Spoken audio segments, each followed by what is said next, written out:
Okay, is it working now? Are we still silent?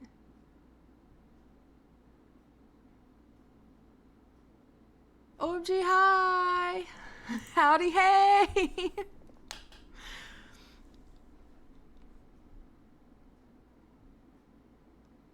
Okay. Nidus, please don't fuck with me right now. Okay. I just thought that I would finally just pull the plug and start streaming, and we're doing it today, and I'm going to tell you what to do. Um, and I'm just going to do some pictures while we just chat.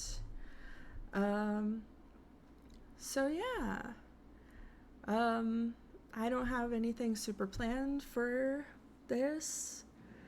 Um, I guess I can start with some story times if anyone has any general stories that they want me to tell. I'm sure Yuffie can come up with some really good ones to talk about. But for now, I guess I can just talk about our party that we went to last night. A friend, oh, about hitting the cow. Yeah, that one is also that one's very interesting. So, okay, so my first ever accident that I was in, I hit a cow. Um, Hi Dahlia, yeah, Willow Stream, howdy hey. Um, so I'm going to talk about the time I hit a cow, with my car. So I'm doing a pit crew just to like kind of have something to do while I chat. Yeah, it was a cow. So I hit a cow. How it all started, it was summertime, and some friends and I, we decided that we were going to go on a float trip down the river. And we joked that it's the float trip from hell. Um, so we go to get started, and we don't have like um, any. We don't have this like super planned out. We are in high school at this time, and um, oh yeah, I have a wax seal ad. Yeah. Maybe I'll do one of those types of streams too, but I only have one wax seal right now.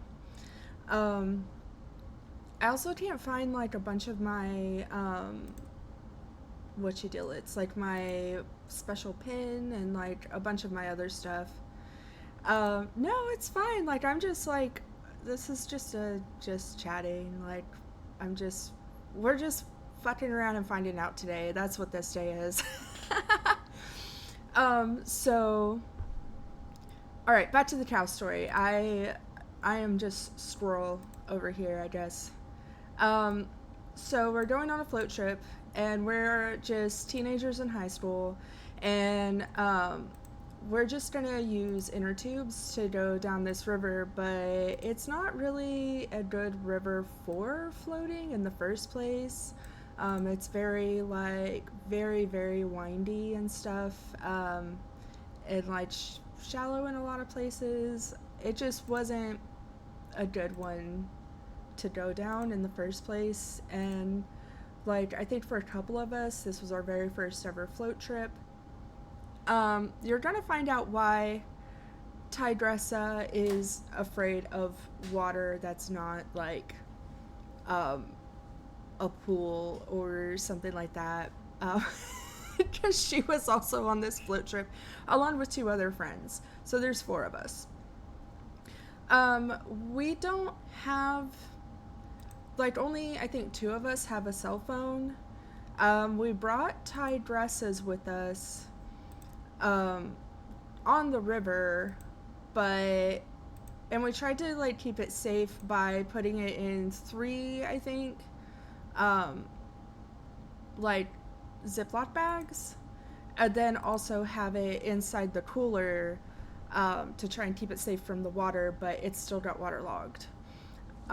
We estimated that this was going to be like a 6-hour float trip, but it turned into 8 hours, which like that just it's just something that happens when you're floating. Like, it just kind of depends on everything. The weather, how fast the current is going that day, if you stop a lot, like all kinds of stuff like that.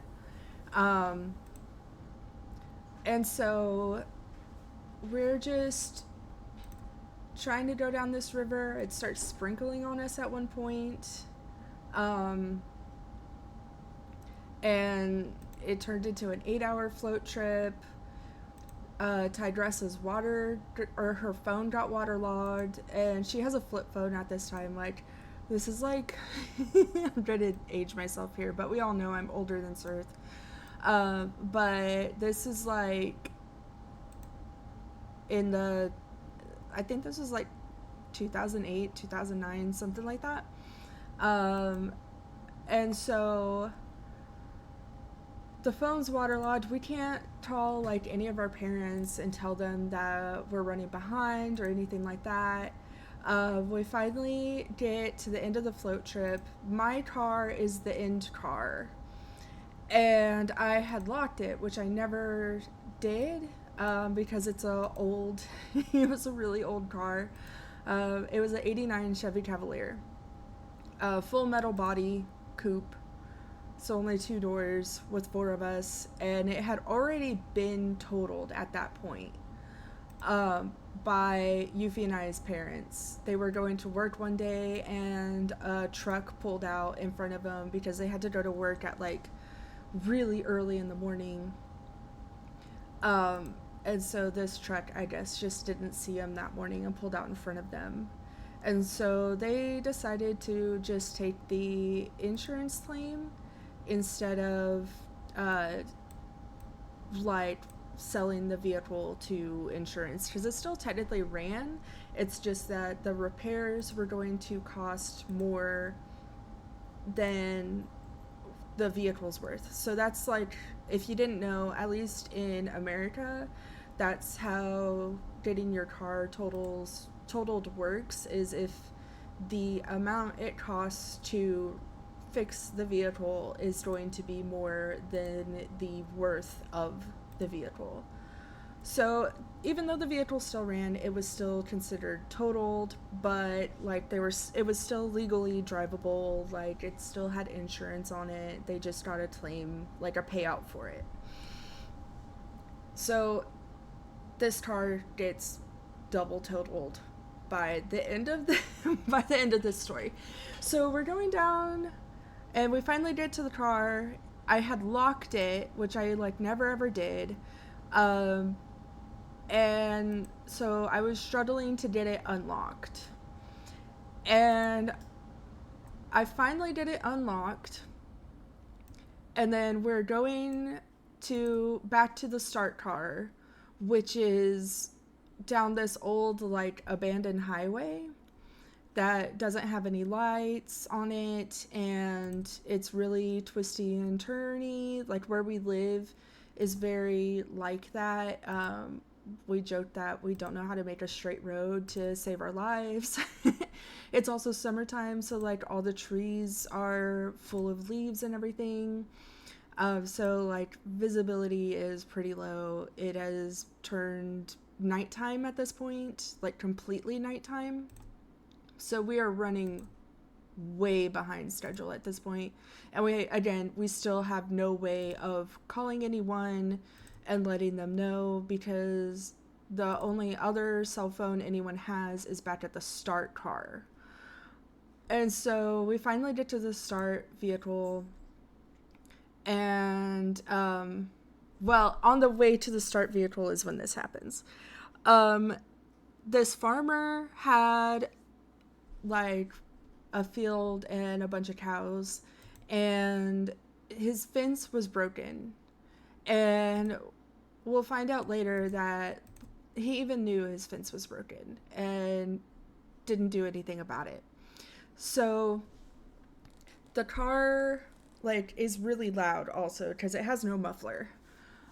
So it is loud, and this cow hears this coming. It had broken out of the field and had crossed the street to go over to the neighbor's lawn to eat the grass over there because grass is always greener on the other side. Am I right?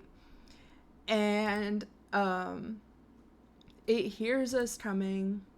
We're going over a hill, and then coming over the hill, like that's when the cow is running across the road.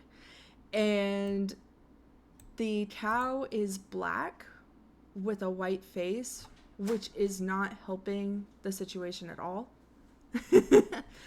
And so then I didn't see it until very last second because I'm the one driving. I didn't see it till very last second. And so I hit it. And I come to a full stop. The cow bounced twice on the hood and then bounced up onto the roof of the car and then slumped off to the side. So now it's on the ground, on the road, next to my door.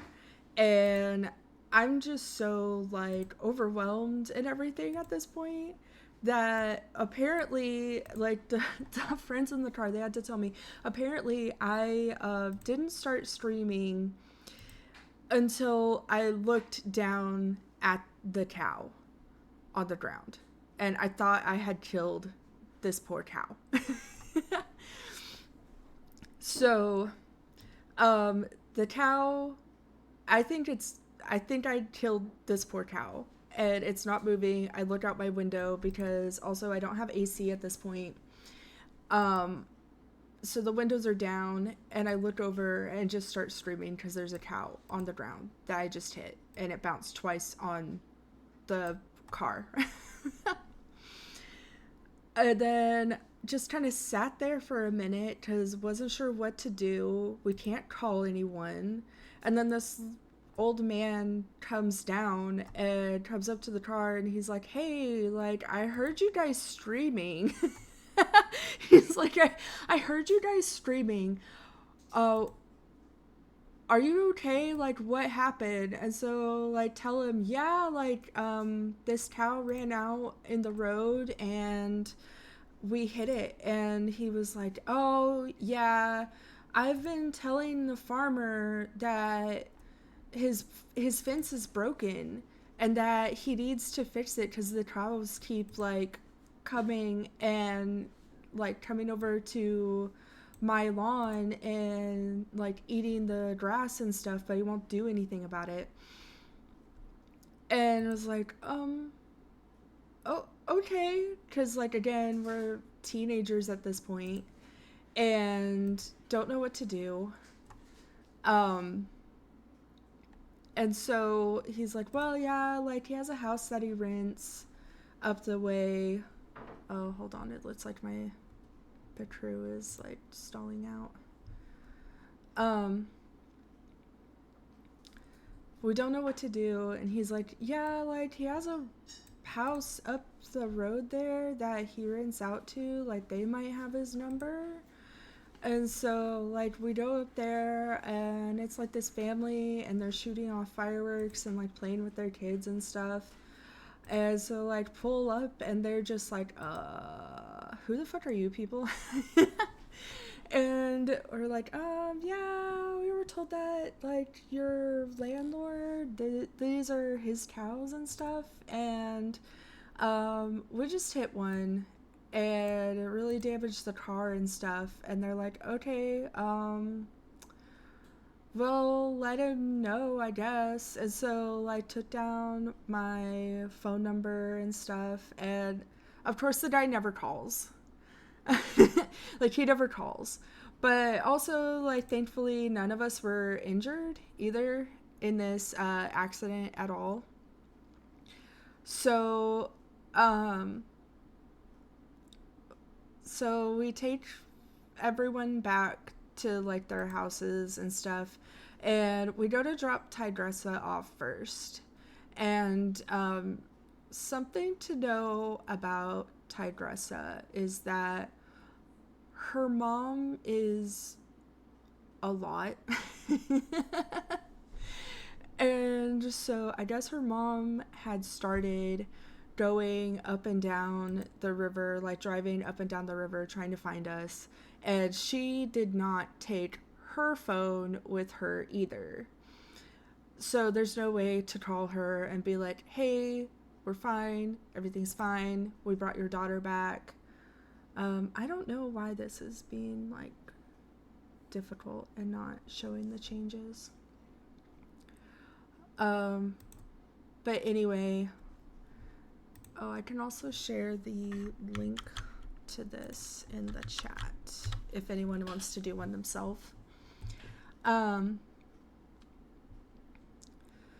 But yeah, so then her mom finally comes home because she can't find us because we're back at her house.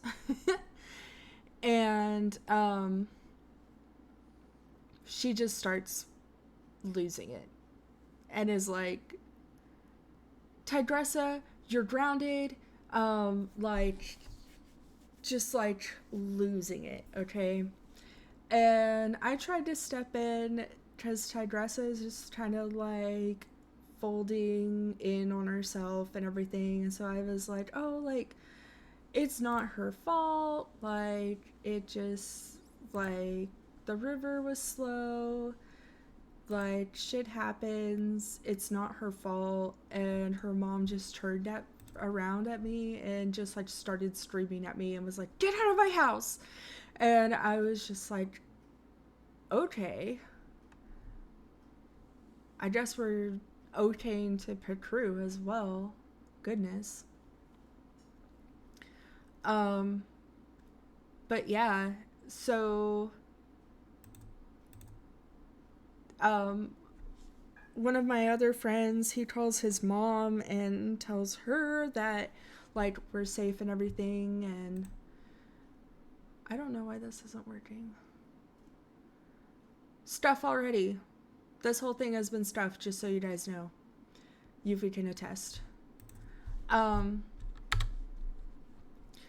So anyway, I get back home, or his mom also like grounds him and everything and is like, you know, you're really late and all of this kind of stuff. And like, again, trying to be like, dude, it's not his fault. Like, these things just happen with float trips. But like, she also wasn't having it and was like, yeah, you're grounded. I don't know why this page is not working.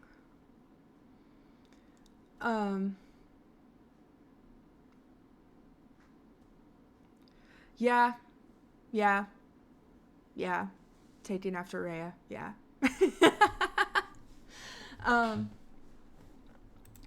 Let's try this one. Let's see if this one will work. Petru, please don't do this to me.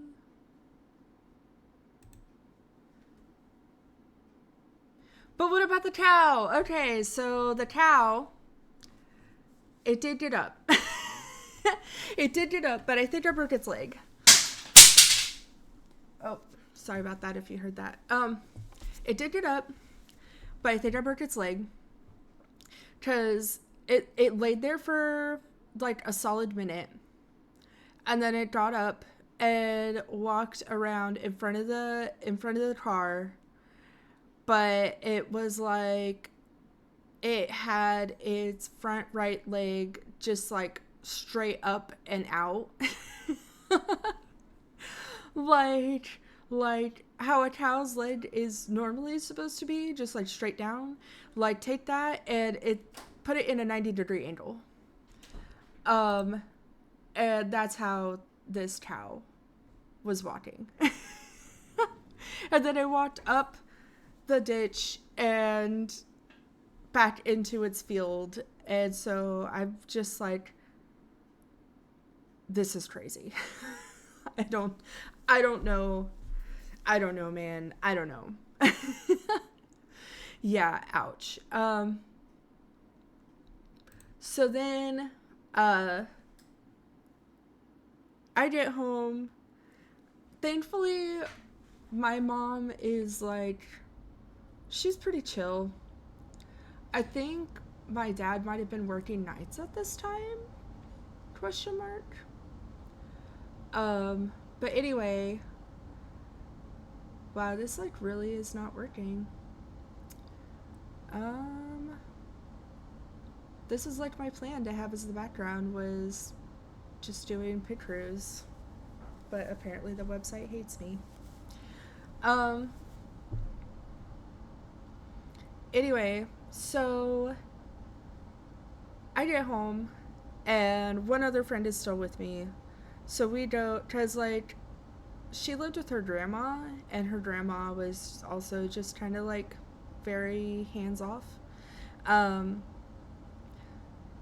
so she comes back with me to my house first, and my mom is just like, oh, like, I'm glad you guys are okay, and just like being like, in my opinion, like a reasonable reaction to everything of like, are you okay? Like, you made it home safe, like, instead of being like, you're in so much trouble right now, like acting like it's our fault that everything happened. So, um, she like just gave me a big hug, and like I'm all sunburnt and everything too because I'm pasty pale. And um so then the next day, like my other friend, she gets back home. The next day, my parents are trying to be like really nice, and they went to clean the car for me as like a gift of sorts, to be like, oh yeah, because we know that that was really scary and everything, just to like do something nice.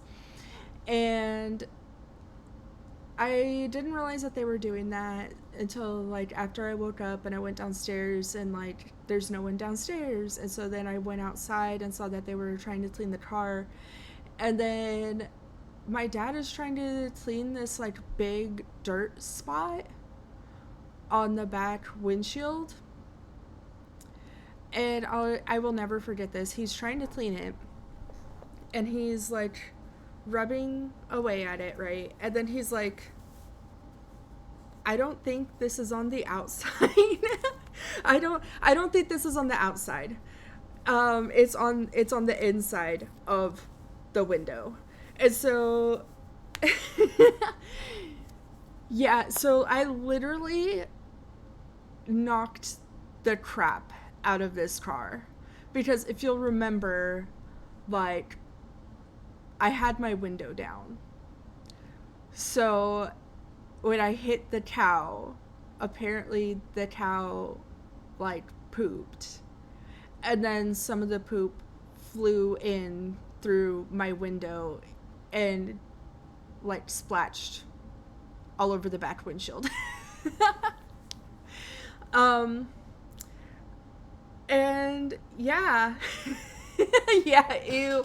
I just left that to them to clean. I was like, I'm good. That's a no from me, dog. I'm good. um, so yeah, and then I couldn't eat beef for a month after that because it just like traumatized me so bad. And of course, the friend that was sitting in the front seat, like the passenger seat, she was already scared of cows. And so this just solidified everything for her of why she should be afraid of cows. um, but yeah, and then that whole experience also just kind of scarred Tidressa for life on going into like lakes and rivers and stuff like that. She's fine if it's like a pool, but that's it. I don't know. Yuffie might know. I don't know. I don't know why she was scared of cows. I couldn't tell you. um, I guess maybe because they're like really large. I have no idea why she was scared of cows. But then, like, this all happened, and it's a black cow with a white face that thankfully did not have horns, because, like, the horns would have been facing the windshield when it hit us. And so that might have, like, shattered the windshield. So thankfully it didn't have horns. And it also didn't shatter the windshield. But it did, like, fuck up the hood really bad. The hood was already, like, kind of messed up, but then it messed it up even more. And so the hood was, like, really crumpled at this point. The car, amazingly, still ran. This is the car I drove all through high school. It still ran. And so, oh, and I also had named this car Gertrudes. And even though it was my parents' car. And so, we had to get, like, these special pins installed on the car and then, like, drill holes through the hood. So then it could pin the hood down, since there was no way of getting it to latch properly without, like, a whole new body at this point, because the car's been totaled twice. And then the front driver headlight couldn't sit properly in its place anymore. And so it just pointed straight up. And so I would joke with people that, yeah, it's because I like to bird watch at night. So I can see up into the trees better while I'm driving. But this is also what led to my first ever time being pulled over by a police officer. So I was supposed to be at Wednesday night church with the friend, or no, with a different friend, with a different friend that wasn't there when we hit the cow. But we ditched. And we just went to go, like, hang out. And so we went to this field that had a giant, this giant dirt mound from a construction site, where they just, like, moved the dirt to from that they didn't need for, like, the construction site they were working on. And so we, like, went over there, and we're just sitting on top of this giant mound. Like, it's probably, like, 2 stories tall. It's, like, massive. And we're just sitting up there, like, kind of just chatting and, like, bullshitting. Because what the fuck else were we supposed to do? I mean, go to church? Ew. So, then we go to leave because it's, like, about time that, like, we would be going home. And so, yeah, bullshitting. Bullshitting, yeah, how relevant. So, we go, and I'm going to take her home, and then I go and I turn on her street, and the lights come on, and I'm like, oh shit. We're both just like, oh shit. And she's mortified because we are on the street she lives on. Like, we are on the street she lives on, and so, like, her neighbors are peeking out the windows and the doors because, like, police lights are outside, and so of course they're all wanting to see what the hell's happening out there. And so she's just, like, mortified the whole time. And so then he comes up to my window, and he's like, I pulled you over tonight because one of your headlights is out. And I just immediately sighed from relief, like, let out a sigh of relief. And I was like, oh, no, it's not. And then he gave me this funny look. And he was like, what do you mean? And I was like, you can go look. It's just that it can't be mounted properly. So it's just pointing straight up. It's not that the headlight's out, it's that the headlight casing isn't in the right position anymore. And he's like, okay. So he goes to look and he's like, okay, well, I just still want to drive, or I just still want to run your license and registration. I was like, okay. So I handed my license, and then I'm trying to go through the glove box and find the registration. Something to know. Something to know. My parents, well, my dad is a bit of a hoarder. So every single registration ever for this car is in the glove box. And my parents, they had bought this car brand new as a wedding present to themselves. So if you'll remember, it was an 89. So they had, this is like 2008, 2009 or something like that. Every registration ever for this car is in the glove box. So my friend and I were trying to search through them because you would think that the newest registration would be on the top, right? Wrong. It's not on the top. So we're looking through all of them. They're just like shoved in there. We're looking through all of them. We're trying to find the current year. The police officer is shining his light in there, and he just points to one. Like, I'll never forget this. He points to one, and he's like, well, what about that one? And I pick it up, and I look at it, and it's the year I was born.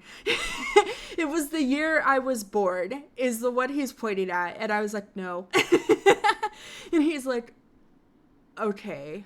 And so my friend, she had a cell phone. I didn't have a cell phone growing up. So she has a cell phone. I call my parents. My mom answers the phone and she's like, where are you? And I was like, I got pulled over and I'm trying to find the registration for the car and I can't find the right one. And she just immediately was just like, oh, well, was it on the top of the stack?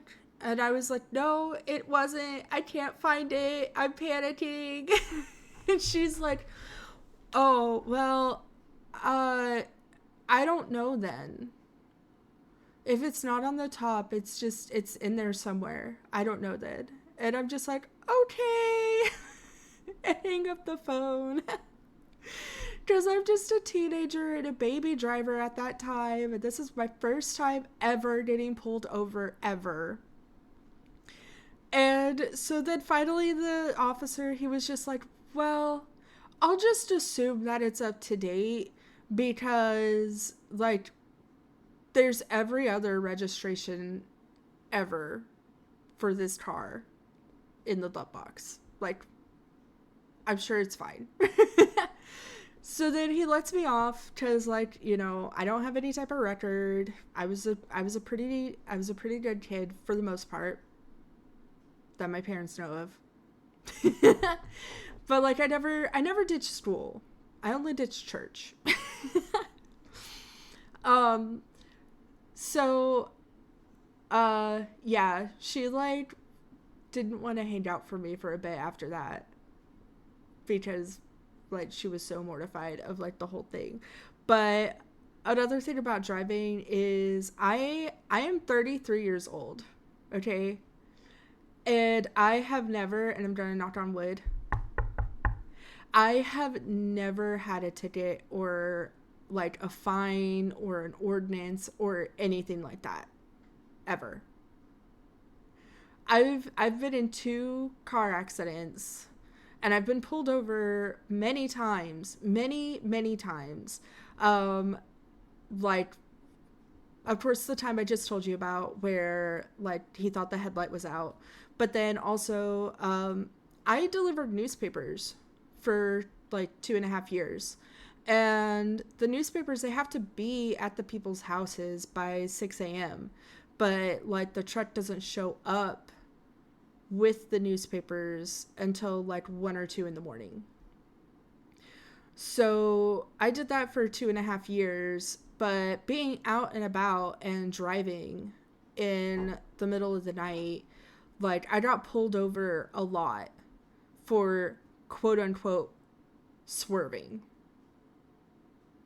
Because why else would this young lady be out driving in the middle of the night if it's not because she's going home from like a bar or a club or something? So I got pulled over a lot during those like 2.5 years for swerving. Sure. Yeah. Anyway. I've also been pulled over a few times for speeding and have always gotten off with just a warning every time. So I'm like incredibly lucky in that sense. You know, I guess that's my goddess sister of luck coming in clutch or something, is that I've also like never had a ticket. But yeah. Yuffie, should I talk about some of the times that I got pulled over with my ex-wife in the car? Because like those were some, that was some shitty shit too.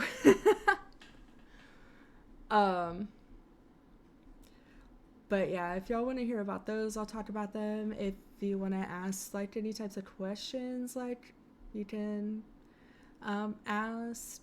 I have like, I've been told that my life is ridiculous and just insane in general.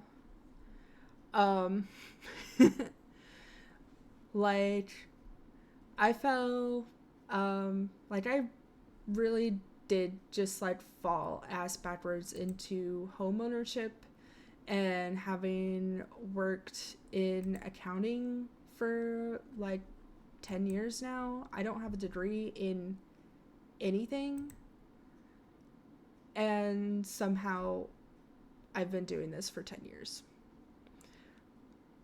I had a friend from work actually talk his way out of a ticket with his dad in the car. Yeah. Well, I'll give you some tips, all right? I will say that I'm not gonna dismiss the fact that I am a young white female, and so there is that level of privilege as well. But some of the things I do is when I get pulled over, I immediately roll down my window, get my license and registration ready. I turn off my car. I try to pull over into a parking lot so it's a lot safer. And then I pull into a parking spot where they can block me in so they feel safe. If I can't do that and I have to pull over onto the side of the road, then I will pull all the way over into the grass to make sure that they have plenty of space to be away from the road. And so I feel like they appreciate that I do that and try and like, cause like I don't, just cause I'm getting pulled over, that doesn't mean that I want them to get hurt, you know? So like I try and make them feel as safe as possible. I turn off my car, I throw my keys up onto the dashboard, which like that's not such a big a thing now, since like most people have push to start cars. But my car still, you need to put the key in the ignition. Like I have an older car. Mine's like a 2014. And I don't have plans on getting rid of my car anytime soon. Because she runs perfectly fine. And I like not having car payments. Let's be real. I really appreciate not having car payments. So, I throw my keys up onto the dash, and then I keep my hands on the steering wheel the whole time.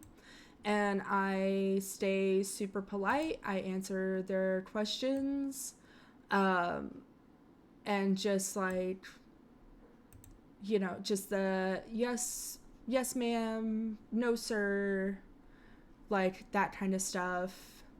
And then I always just get off scot-free. So those are my tips. Like, just try and make the officer feel as safe as possible. And then, like, yeah, be polite. And those are my tips. But yeah, so unfortunately I have been pulled over many times, but fortunately, and again, I'm gonna knock on some wood, I have never had a ticket or an ordinance. Hi, Choi Choi. Howdy, hey. But yeah, I told them the story of how I hit the cow. So we've gotten that far. I've told them how I've hit a cow. My website is not working. I thought that I would just like mess around on Petru while I chatted, but the website is being dumb.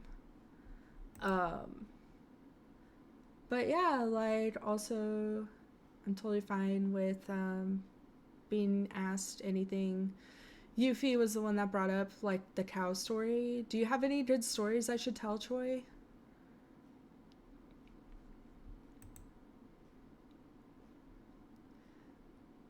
And like if anyone else has like any type of thing they want to ask, or like if I have a story about it, like you can just say something in chat. But yeah, I'm waiting to see if Choi says anything before I just like pick a random topic to talk about.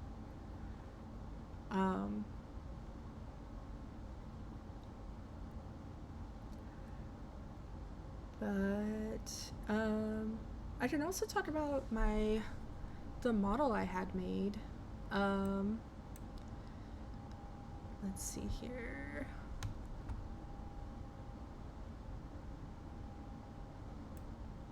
All right.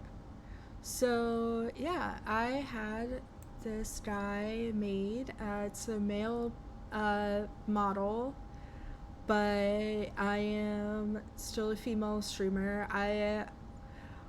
I feel like, I don't know, it made me kind of like,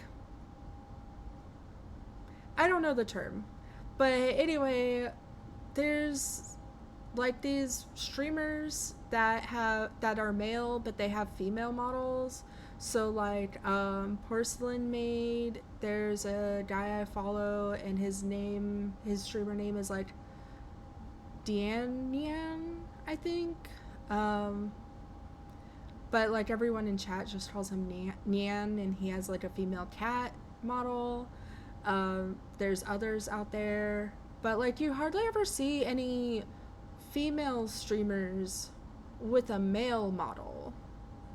So I thought it'd just be fun to just kind of be like, yeah, I'm female, but I have a male model. Yeah, but it's still like, even the ones that like have one, it's just a gender bend. So like, I know CU is mainly, hi Esters, hi everyone, howdy hey. Did you have fun being Leon? Did you get any further in your stream?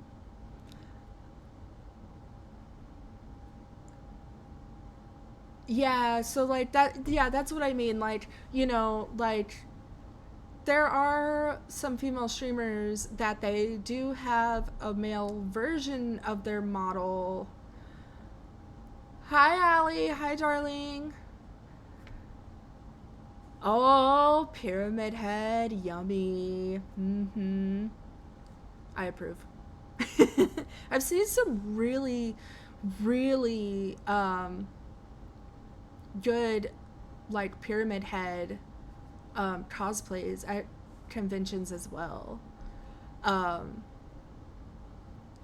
Thank you. Yeah. So I was just talking about my model. It is a male model, but I'm a female streamer.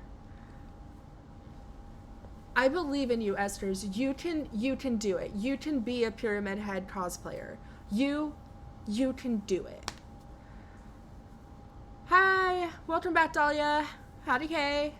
Um, but anyway, um, when you have more room, that's fair. That is fair. Yuffie and I can attest that uh, cosplaying, like making your cosplays and stuff, does take a lot of room, and that's why I'm happy at this new house that we have. Well, new. We moved in. Uh, like I signed papers on this house a year ago this month, so still new to us, I guess. But the garage had already been converted into another room. And so that's our craft room, is this giant garage that had already been converted into a bedroom, quote unquote bedroom. So it's a really nice, huge craft space. Huge. And sometimes like Tigressa and Arlen will come over and they'll craft over at our place because we have so much room. Esters! Come over. Come on the America trip. You can do it. Come on. I believe in you. You can come. um, but anyway, back to my model. So, if you'll notice, I have a cane. That's because I have. Yeah, that's fair, Esters. America is not doing great right now. But anyway, I have a cane because and it's in my right hand. I made sure that it would be in my right hand because my left hip is messed up. So I have a collagen disorder, and so I am hyper flexible or hypermobile. And so it's like if a rubber band, like if your body is held together by rubber bands, um, mine are really loose, and so they don't work properly. And so like my muscles have to do everything because like none of my like ligaments and stuff work. um, and then one of my left hip flexors got messed up. And so it's been a real journey and process dealing with that. Um, and so I walk around with a cane a lot when I'm like in public and at work and stuff.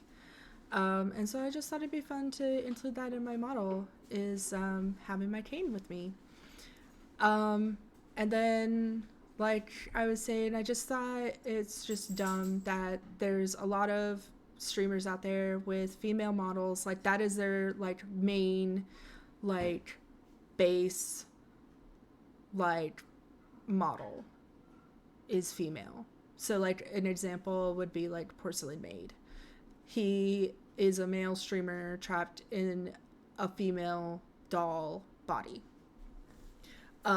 And so even though he's like working on having a gender, like quote unquote, gender bent model that's male, that's still like, I guess the term would be like non canon.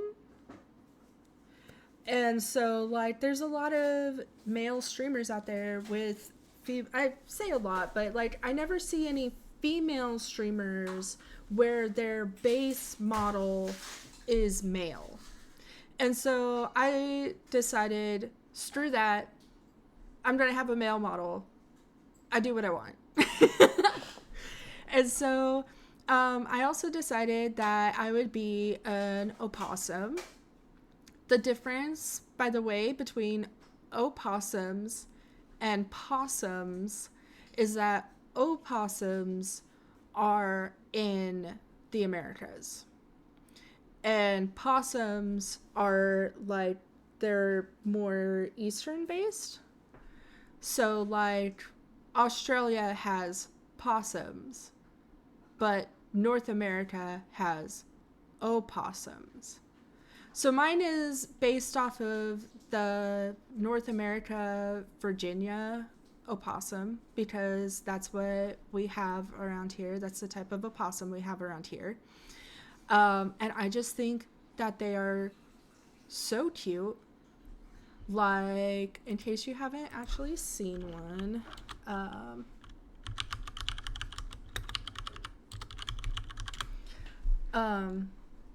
so like, this is what they look like in real life. And they are marsupials, so they carry their babies.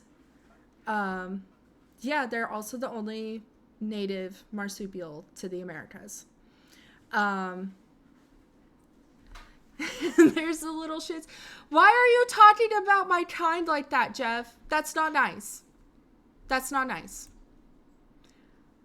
So, they carry their babies in a pouch. That's what a marsupial does. Is the mother will carry, the babies will be born very premature, and then that's just how they do it. And the mother carries them around in a pouch until they're big enough, and then she carries them on her back when they do get big enough, to like not be in the pouch anymore. Yes, I know. Aren't we so cute, Esters? We are adorable. And then I also love, let me see if I can find one.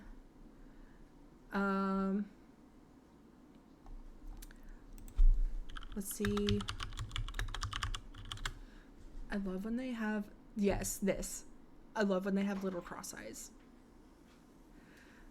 Because my grandparents and aunts used to have chickens, and every once in a while we'd find one near the chicken coops. Okay.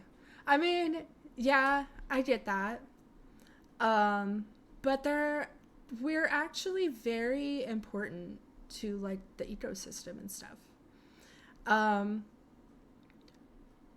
Yeah, silly little guys, that's what we are. I really want to have like a rescue one. And just like take care of it. But anyway, so with that being said, like, I thought, like, I tried to make sure that like my ears would have the little pink at the top of them, like how they do. Like, you can kind of see, like, on some of them it's gray, on some of them it's pink.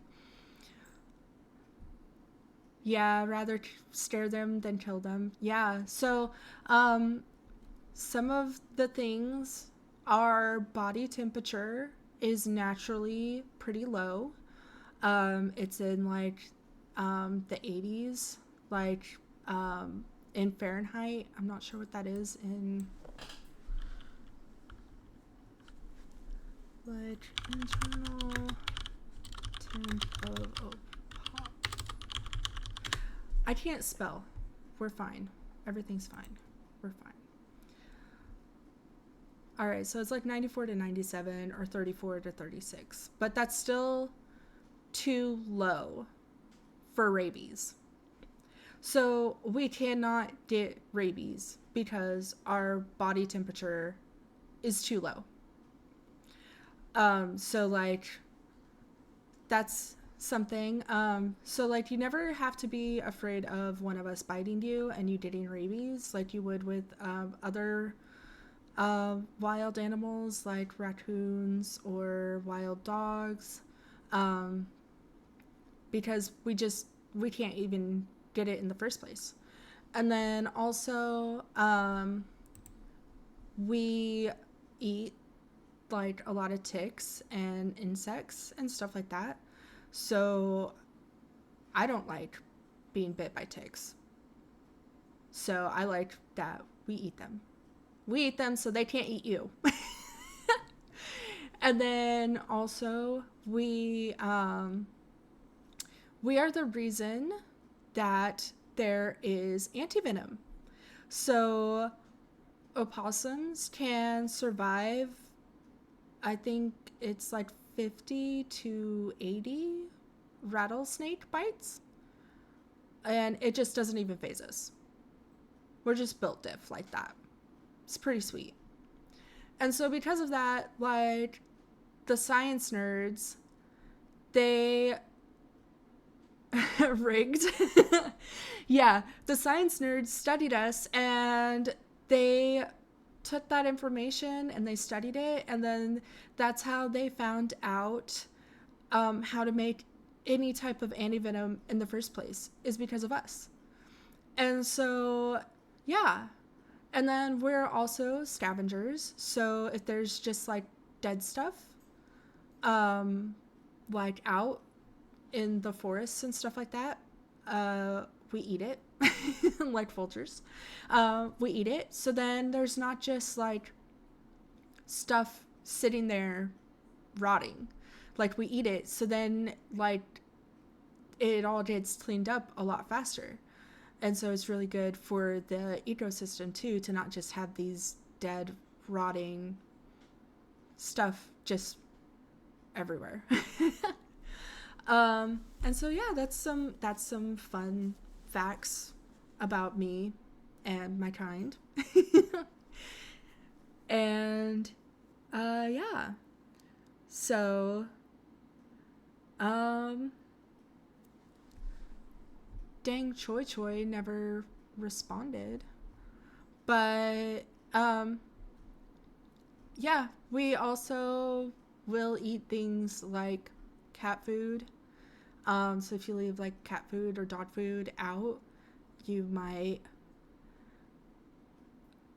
You're so wholesome because you are anti-venom. Thank you. Thank you.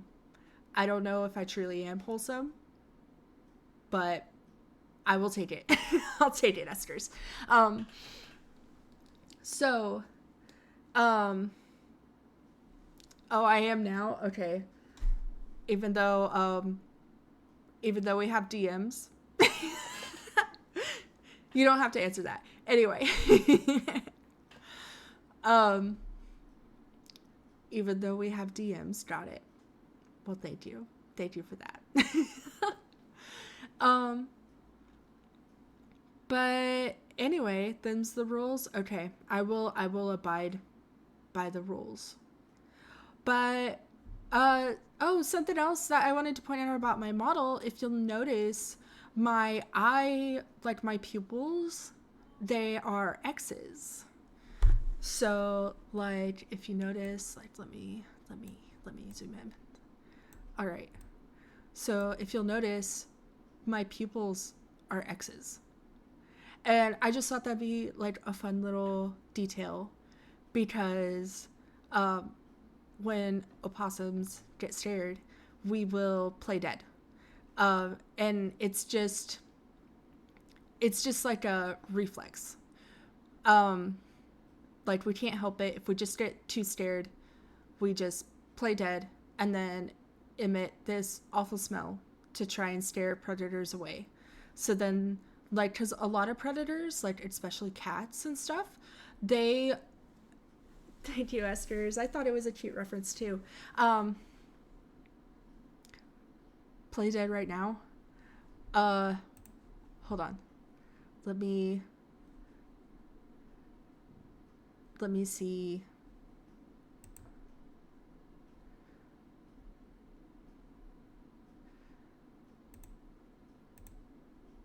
Let me see. Let me see if this will work. let me see if this will work.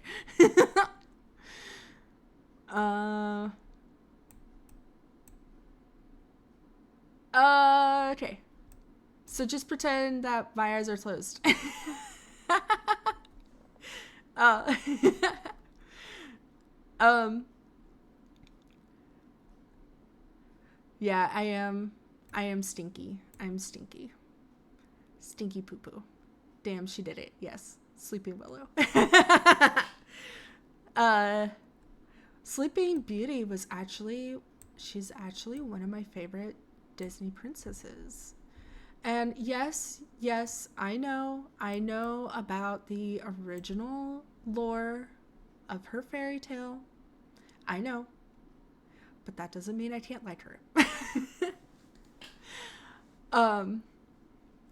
And same with Pocahontas. Pocahontas is my all-time favorite Disney princess. And yes, I also know the actual tale of Pocahontas.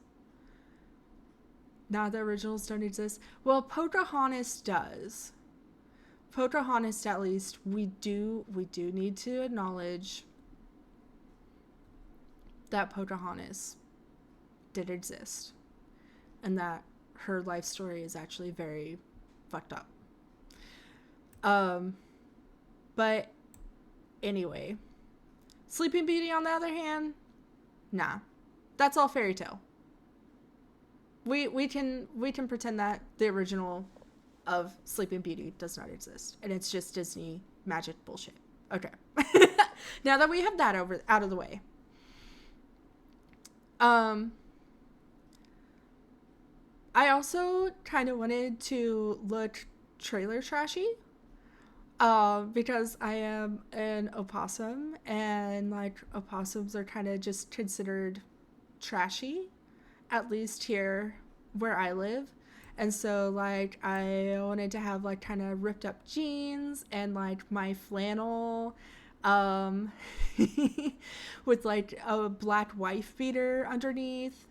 And then like my shoes are supposed to be more like cowboy shoes. Just looks redneck lumberjack to me. I mean, same. I mean, that's the same thing, isn't it? That's also fair. Lesbian comfy clothes. I mean, based. It's a vibe. That's what I was going for. Automod is being a bully to you? Oh, okay. I'll allow it. Okay, I'm sorry. I didn't realize I needed to allow it. Please be gentle. This is my first time streaming. Thank you. Anyway. So, yeah. And then, like, also just, like, a little beauty mark mole. Just for funsies. Same with the Band-Aid on the nose. That's also kind of a nod to how gentle with me, yes, automod never. That's based. that is fair. Please be gentle with me, because as I was about to say, I get hurt very easy. I'm very, as they say, fragile. I'm very fragile. Like, I was a little afraid that I wouldn't be able to stream today because I started flaring up last night. Like having a bad plane flare up, fragile, yeah. But thankfully when I woke up today, I wasn't in a whole lot of pain. Like, it had calmed down substantially. And so I actually feel fine today, but I also told myself no physical labor. Yeah, thank you, Esters. I'm glad I'm feeling better today too. I you can't be too sorry for me, because I will admit the reason I got flared up yesterday is because I was helping Yuffie with some yard work, and I even told myself, I was like, okay, I'm done for the day. I'm done. I quit while I'm ahead. I'm not hurting. And so I need to stop now. And I had even gone inside. I had even gone inside and sat down and was getting ready. Hi, Fasto. I was getting some food ready because I was hungry. And then Yuffie called me back outside to help her with something super quick. We have some really big trees in our backyard, or the garden, as the Brits call it. And she wanted me to just like hold some of the branches down so she could clip them higher. I mean, I'm not telling you guys what to do. I can't tell you guys what to do. But she asked me to come back outside and help her clip these branches. Like, I would just pull them down, and then she would take the hedge clippers things, and then there were these branches that someone else had trimmed away the rest of it. We actually have a pretty nice yard. Like, so I'll talk about the house in a minute. I'm going to stay on track.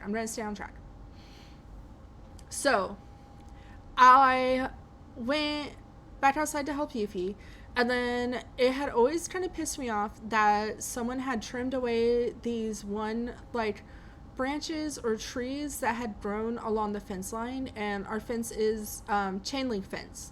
So these branches had like grown into the fence and were like, the fence had become like kind of part of them, and they just left them.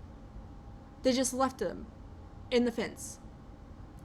And that had always kind of bothered me, that they just left them there and that they were just there.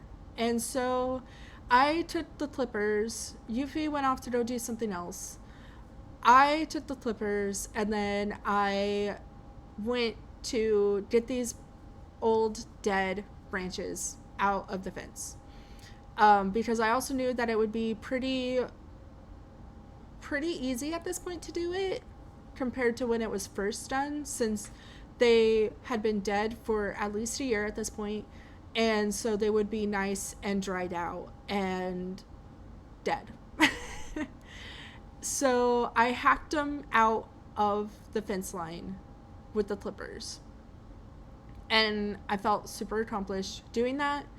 But in doing that, I had to be like kind of bent over because they were lower, because they're in the fence. Yes, Esters. Yes. And so I thought I was doing everything right. I thought I had that I had bent forward correctly, because I do know how I am supposed to lean forward and stuff. Like, you're not supposed to arch your back and all this stuff. I thought I was fine. Until I stood back up. And then that's when I was like, oh, we're not fine. we're not fine. Damn, we're not fine. And so I went back inside, and I told Yuffie, I said, yeah, I have to be done. We're done. I'm done. I'm done for the day. And yeah. So then, So one of our friends is in a band, and actually, let me like kind of show off some of my different expressions. So I also have, like, this is my excited expression, and that's why when my eyes are closed, they're crossed like that. And then I also have blushing.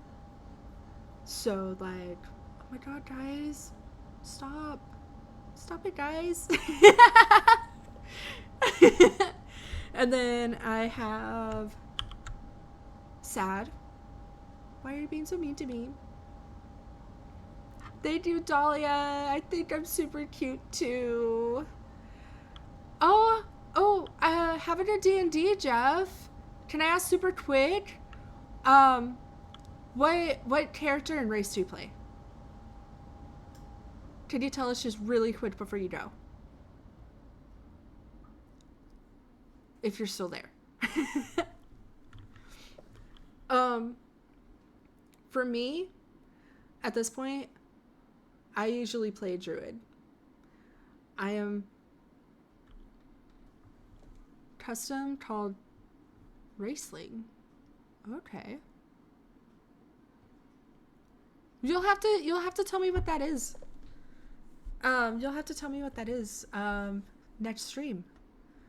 But yeah, have a good D&D session.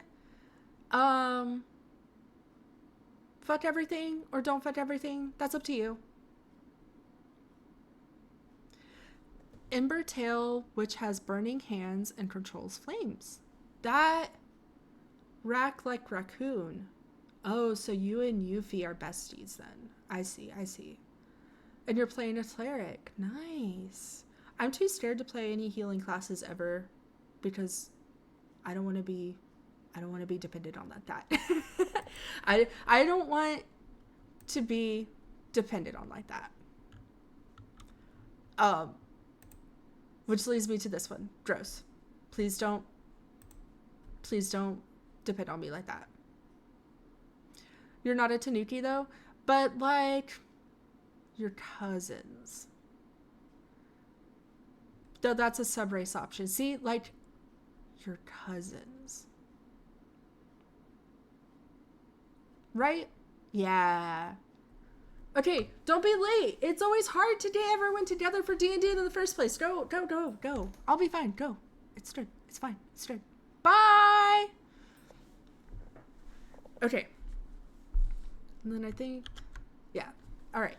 Because I also set up some hotkeys to try and more easily switch between my expressions. I also don't know what to have as like my background right now, since like my whole plan failed. Hi Leo, howdy, hey. Anyway, so yeah, I totally forgot what I was talking about. Maybe make a little just chatting stream for next time. Yeah, I mean, I kind of thought about that, but I had also heard people say that it's best to still have something. You're making one for yourself as well? Yeah, first stream, let's go! Let's fucking go! Anyway, thank you everyone for being here for my first stream, by the way. You guys are amazing. By the way, I already know what I want to call you guys. Okay? I already know. You guys, you're my gumdrops. Alright? You're all my little gumdrops. I love you. Mwah. Anyway. So, just getting ahead of it. Unlike a certain someone we know who just like, he didn't do it himself, so I did it for him. Well, really, it was a group effort. But we all know who I'm talking about. Yes. Yes, Esther, you're a gumdrop. Sea kittens! Yes, we are the sea kittens! Anyway. So, yeah, I totally forgot what I was talking about because I have, as I was talking in Esther's chat earlier about, I have massive brain fog. Gumdrop, your mind goes elsewhere. Leo.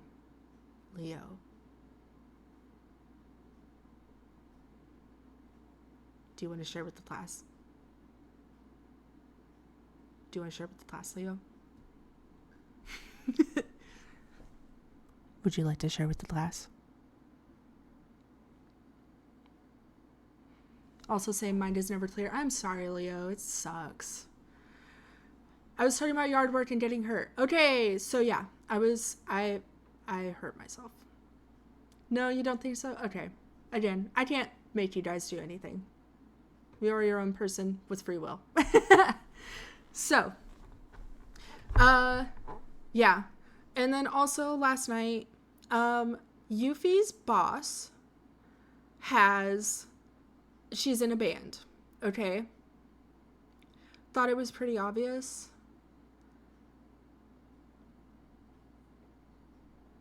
I can be pretty dumb. So if it's slang for something, I don't know. But anyway. Oh my gosh, y'all. I'm done. Everyone needs to hydrate right now. Everyone needs to hydrate.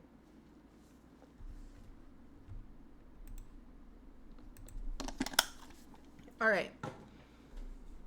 I hope you all hydrated. Because I care about each and every one of you. You're my little gumdrops. I can't let you get in dehydrated. Hydrate or die straight. All right. Now that we got that out of the way. So, Yuffie's boss, she is in a band. Good job, Esther. Good job. You're a good girl. Joke's on you. I always drink water. Hi, Wolfric. Howdy, hey. Good. I almost always drink water, too. The exception is my chai latte that either Yuffie or I make in the morning. I drink a chai latte. She drinks usually either Earl Grey or English breakfast tea. And we make it with oat milk because I'm not supposed to have dairy. I'm one of those lamos. Esters. Listen, Esters. I will make you chai. If we ever see each other in person, I will make you one of my chai lattes. I promise. All right. That goes for the rest of you too.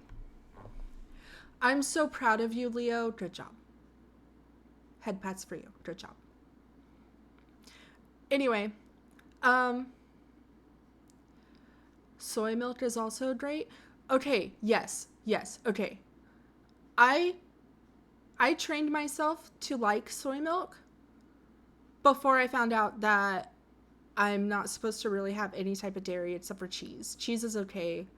For those of you who don't deal with any type of lactose intolerance, there are some people, they can handle certain types of dairy, but not others. And then there's other people that they can handle other types of dairy, but not the same. So that's why I can have cheese, but not like straight up cow milk, is because cheese is more processed. And if you are lactose intolerant, a little tip for you, if you still want to enjoy cheese, but you're very sensitive, the harder the cheese, the like less likely you are to have any type of reaction to it. Cheese is so good, Leo. Cheese is so good. So, feel like it's trial and error with dairy products when you're intolerant. Yes, that is fair, but I also had a food sensitivity test done because I am what I lovingly refer to myself as a sick kid. Yuffie can probably attest that I just have like a million things going on, and it's not fun. Anyway, so yeah. And the reason that I use oat milk is because, at least here in the United States, Especially with smaller, like, mom and pop cafes, like, not like the big chains like Starbucks or something. Um, they're trying to make a profit. They're doing their best. I love supporting small and local businesses. And so because of that, like, soy and almond are two, they're both also in the top 10 allergy list with, like, milk and peanuts and eggs. So because of that, and they're also trying to, like, keep a margin going, their only milk alternative will be oat milk. And I didn't really like it at first, and so, like, again, I had to train myself to be more okay with it. And so now I don't mind it. Um so yeah, that's why I use oat milk creamer, is so then if, like, I do go to a cafe or something, and 9 times out of 10, if they say they only have one milk alternative, it's oat milk. So then, like, it's fine. You know what I mean? And by the way, I have sucked at this. I'm so sorry, everyone. I want to say a big thank you to Knox, Wolfric, Leo, Arlen, Esther's, Choi Choi, um, Rhea, Jeff, Nidus. I'm not exactly sure who this is. Ali and Yuffie for following. There's someone else. Um, your username, if you're still in here, your username is R7CKT8. I'm not sure what you want to be called. But I do want to say a big thank you to everyone who has followed so far. It really does mean a lot to me. Thank you so much. This is my first stream. You guys are making me blush. I can't believe you would do this to me. Yippee! Yeah, I'm still mad at Sirth for not making a Yippee redeem yet. He needs to get on that for me. Just for me. Specifically me. But yeah. And I already lost my train of thought. You do need a Yippee, Esters. You should get on that. AMA means ask me anything. So, as long as it's not, like, super sensitive information, like what is my tax ID number or, like, my home address or something, like, feel free to ask me anything, and if I feel, like, comfortable answering it, then I will. But I have very little shame or modesty, so I will probably answer. And yeah, I was thanking everyone for following. But yeah. Oh, I was talking about the gig last night. So, Yuffie's boss, she's in a band. Also, quick side note, I joke that it's kind of a waste that if I never get married again, because I do have an ex-wife, but it was a courthouse wedding, so we didn't have an actual ceremony or anything. So if I ever did have a ceremony, like, Yuffie's boss owns a flower shop, and her gift to all her friends, because I was friends with Yuffie's boss first. I introduced them to each other, and I got Yuffie the job. So, Yuffie's boss, her gift to her friends when they get married is she does the flowers for them for free. And she does a really good job. Like, she makes beautiful stuff. Like, I would show you, but I would risk doxing myself. So I don't feel comfortable like showing, but I will say that there are some like, yeah, getting flowers for a wedding is super expensive. It's a few $100s. Like if you have like a really nice wedding, it can be like $700. Um, but like her stuff is so nice that there are some like really notable, like obscenely, I will never ever see that kind of money in my life ever, rich people that live in the area. And she is their preferred florist. So her stuff is really nice. Really nice. So she would gift me flowers. If I ever did get married again, she would gift me flowers. She's also in a live band, so I would have live entertainment for the wedding reception. Tidressa has done actual tailoring. She even worked at like a chain, a formal wear, wedding dress store, as a tailor. So like if I found a nice dress, like thrifted, like I wouldn't have to worry about getting it tailored because I could just have Tidressa do it. I could just have Tidressa do it. And then like, so then I would just have to worry about the venue and catering. So like I could have a nice wedding for cheap. Like a nice wedding for cheap. Yeah. Also, Yuffie and Choi and I, one of our aunts, she is like social butterfly and she loves planning parties. She loves planning parties and weddings and all that stuff. And so I could just hand it off to her and be like, Auntie, help. And she would take care of everything. Because she loves that shit. She thrives in that shit. And she would also be very upset to the spaghetti.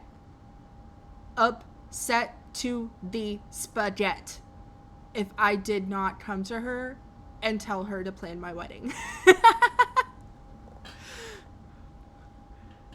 Yeah, taking a lot of stress away from a person. Yeah. And plus, like, she loves doing it. Like, she does. She legit loves doing it. So, like, yeah. So, like, it's almost a waste if I don't ever get married again. But I'm not ever going to get married just to get married. Like, just for the wedding. No. If I ever got married again, it would be because, like, we actually thought that we were the right people for each other. Now, enough of that sappy ass bullshit. So, Yuffie's boss is in a band, and one of the band members was recently diagnosed with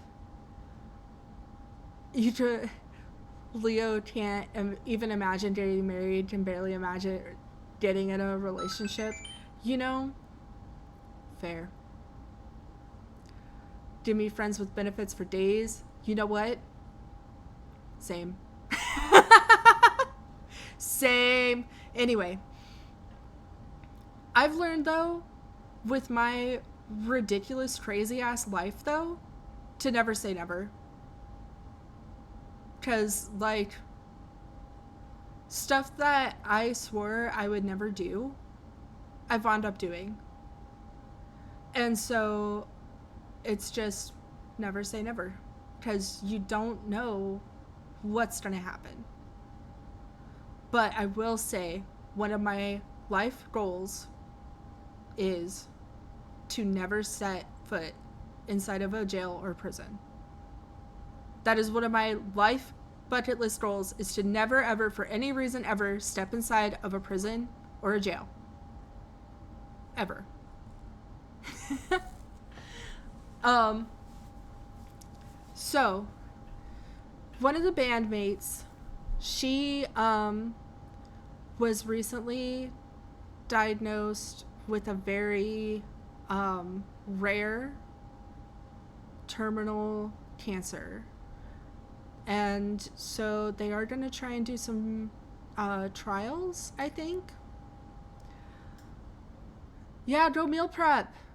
I always endorse meal prepping, by the way. If you need any tips about how to get into meal prepping, let me know. Yeah, it is really horrible. So yeah, fuck cancer. Fuck cancer. So it was like a one last get together farewell thing at one of the other band members. He has like a pretty nice sizable yard and stuff. By the way, it is time to hydrate again.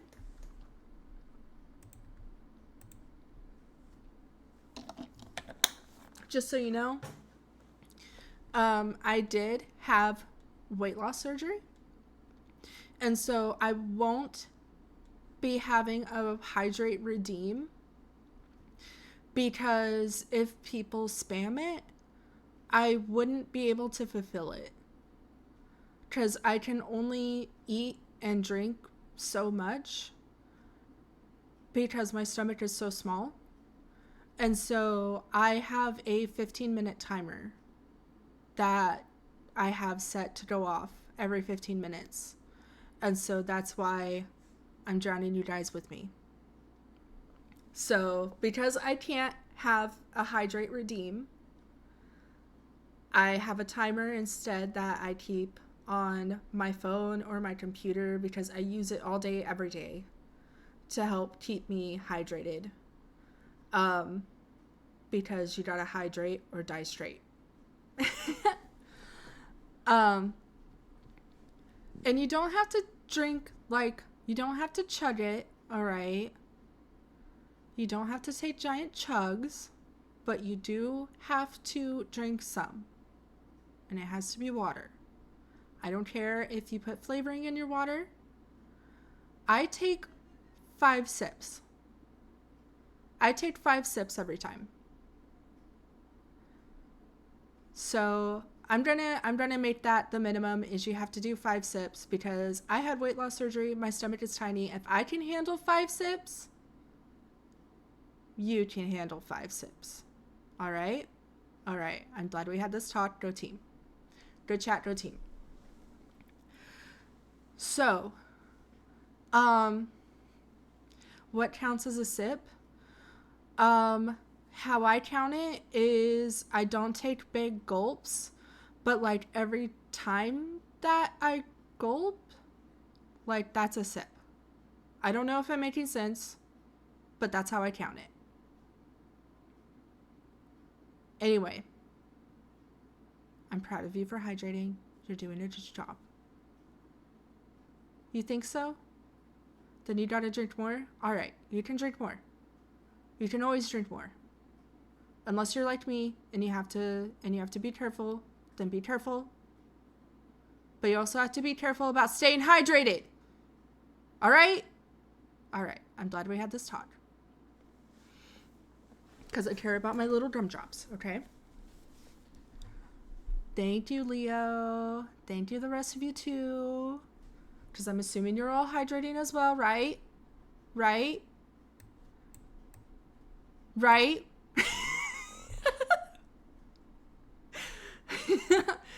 Okay. So anyway, yeah, we just got as many people as we could to go to the shindig last night. You drink bottles worth in one go. Wolfric, as long as you're keeping it down and you're not drinking the point to where it's considered water toxicity, then that's fine. How does weight loss surgery work? That is a good question, Leo. So how weight loss surgery works, there are different types you can get. There are 4, I think, now. You're a vacuum, fair enough. Um, so there are 4 different kinds now. Um, so there's different names for them. I don't know all the different names, but just know that even if you hear a bunch of different terms, there's only 4. So you have gastric bypass, which is what I had. It's the gold standard. It's the one that's been around the longest. It's the most studied and has the highest success rate. That's the one I had. There's the gastric sleeve, and that one isn't as they don't take as much as the bypass. And I'll get into all of it in a second. There is the what is it called? Yuffie, do you remember what it's called if you're still in the chat? Our aunt had it. Lap band, that's what it was. Lap band. And then there's the Sadie. But Sadie is new. I don't know much about it because it wasn't even an option when I was getting prepped to have my surgery. It wasn't even an option yet. So I'm not too sure what it is. All I know is that it's a cross between bypass and sleeve. That's all I know. So I won't be talking about that one because I don't know much about it. I only really know about the other 3 because those were the 3 options I had when I was like going to the clinic and like doing all my prep and everything, because I did have to prep for months. Like it wasn't just I walked in and then like the next week I was doing my surgery. I had to prep for months. So I will start with the lap band. So the lap band is they put this like device around your stomach, and then they can inflate or deflate it through a port that's like just above your belly button. It was really big for a while because it's a lot less invasive than like the bypass or the sleeve. But recently, more and more people that have had that have been having to get theirs removed. And then a lot of times the doctors will ask them like, hey, while we're removing it, do you want us to do a bypass or sleeve while we're already in there? So like the clinic that I went through, they don't even offer it anymore. And like, oh, I should also preface this with, I am not a doctor. I'm not a medical professional. This is not medical advice. This is just everything that I went through personally and my clinic that I go to. So even in like the US, even in the specific area that I live in, like each of the clinics, they kind of have their own rules. They have their own surgeons that have their own guidelines of how they want stuff done. So this is just my specific clinic with my specific surgeons. They don't offer the lap band as an option anymore. And many people that have had the lap band, they have been having theirs removed for medical like complications. Like our aunt, she had a lap band and she had to have hers removed like 6 or so years after she had hers for medical reasons, like complications and stuff. And by the way, this is not me saying like if anyone is feeling like they want to go down this journey, I fully endorse it as long as you're being safe about it. You're going to a legitimate clinic and surgeon and everything, and you do your research and you're talking to medical professionals. Like, as long as you are being safe about it, I'm not like, there are a lot of good things that came from my surgery. It's just there are like some risks and benefits that you have to weigh against each other on your personal. Howdy, hey Drea. We're talking about weight loss surgery. um so um if that's something you want to do, just please be safe about it. Please go to like a licensed clinic and surgeon, do your research, do your prep work, and all that good stuff, okay? I would hate to find out that any of my gumdrops got hurt, okay? Okay, good chat. So that's the lap band. The sleeve, they thank you. Yeah, we were talking about it earlier. I can come back around to it when I'm done with this whole conversation. I was gonna be doing Pecruise while I talked, but the website keeps like crashing out on me, so this is where we are. Thank you for the hearts. So the sleeve, the two options that I really had was the sleeve and the bypass. I chose the bypass, but I'll talk about the sleeve for a second first. The sleeve, the amount of stomach that you will have left, it's kind of about the size and shape of a banana. And they take out a part of your stomach that makes one of the chemicals that makes you feel hungry as well.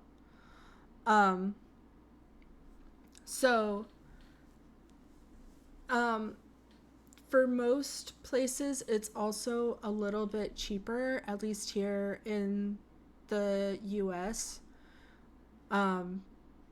where like we don't have universal health care, and so you have to deal with your own insurance and paying stuff out of pocket. The sleeve is usually a little bit cheaper.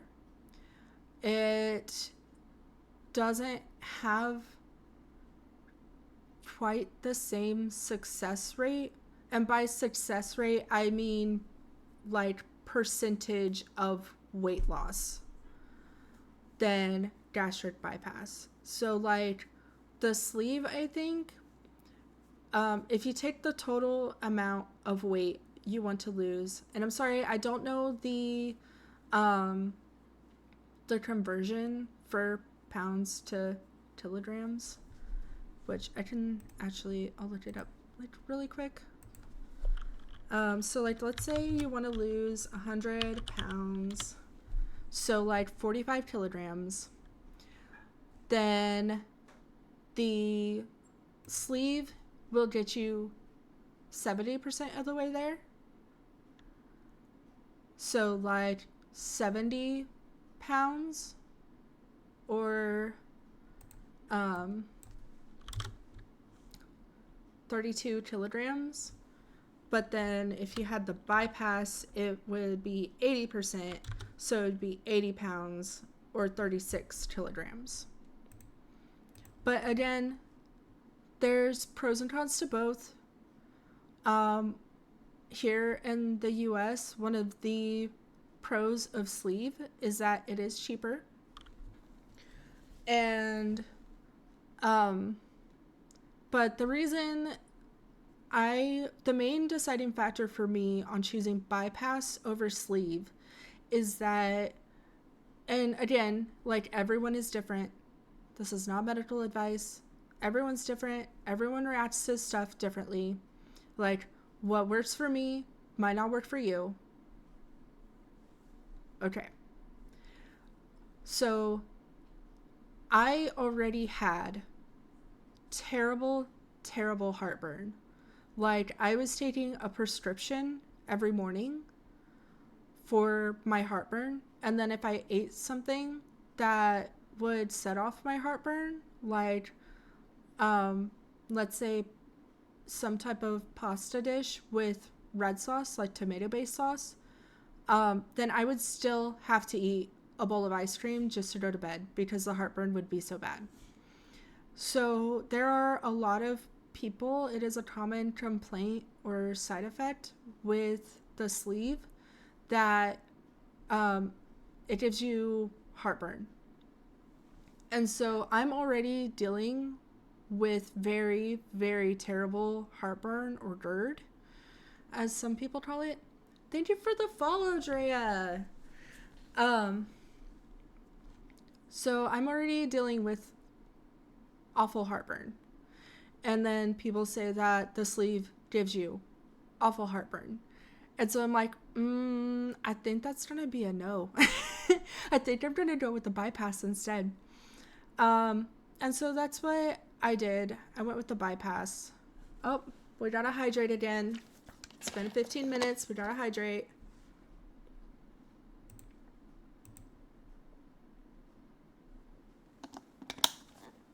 Okay. I hope all my little gumdrops hydrated. I know you did. All right. So, with the bypass, when they are done, your stomach, well, at the clinic that I go to, at least and stuff, they call it your pouch.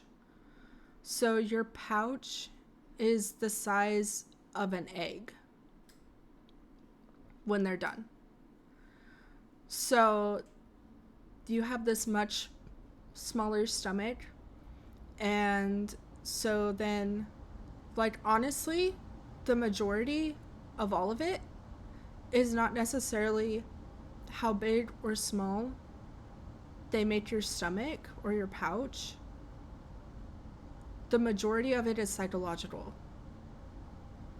So what I mean by that is, like, the surgery is a tool for you, and you will only have weight loss from that surgery in the first year. Everything after that first year, it's all you.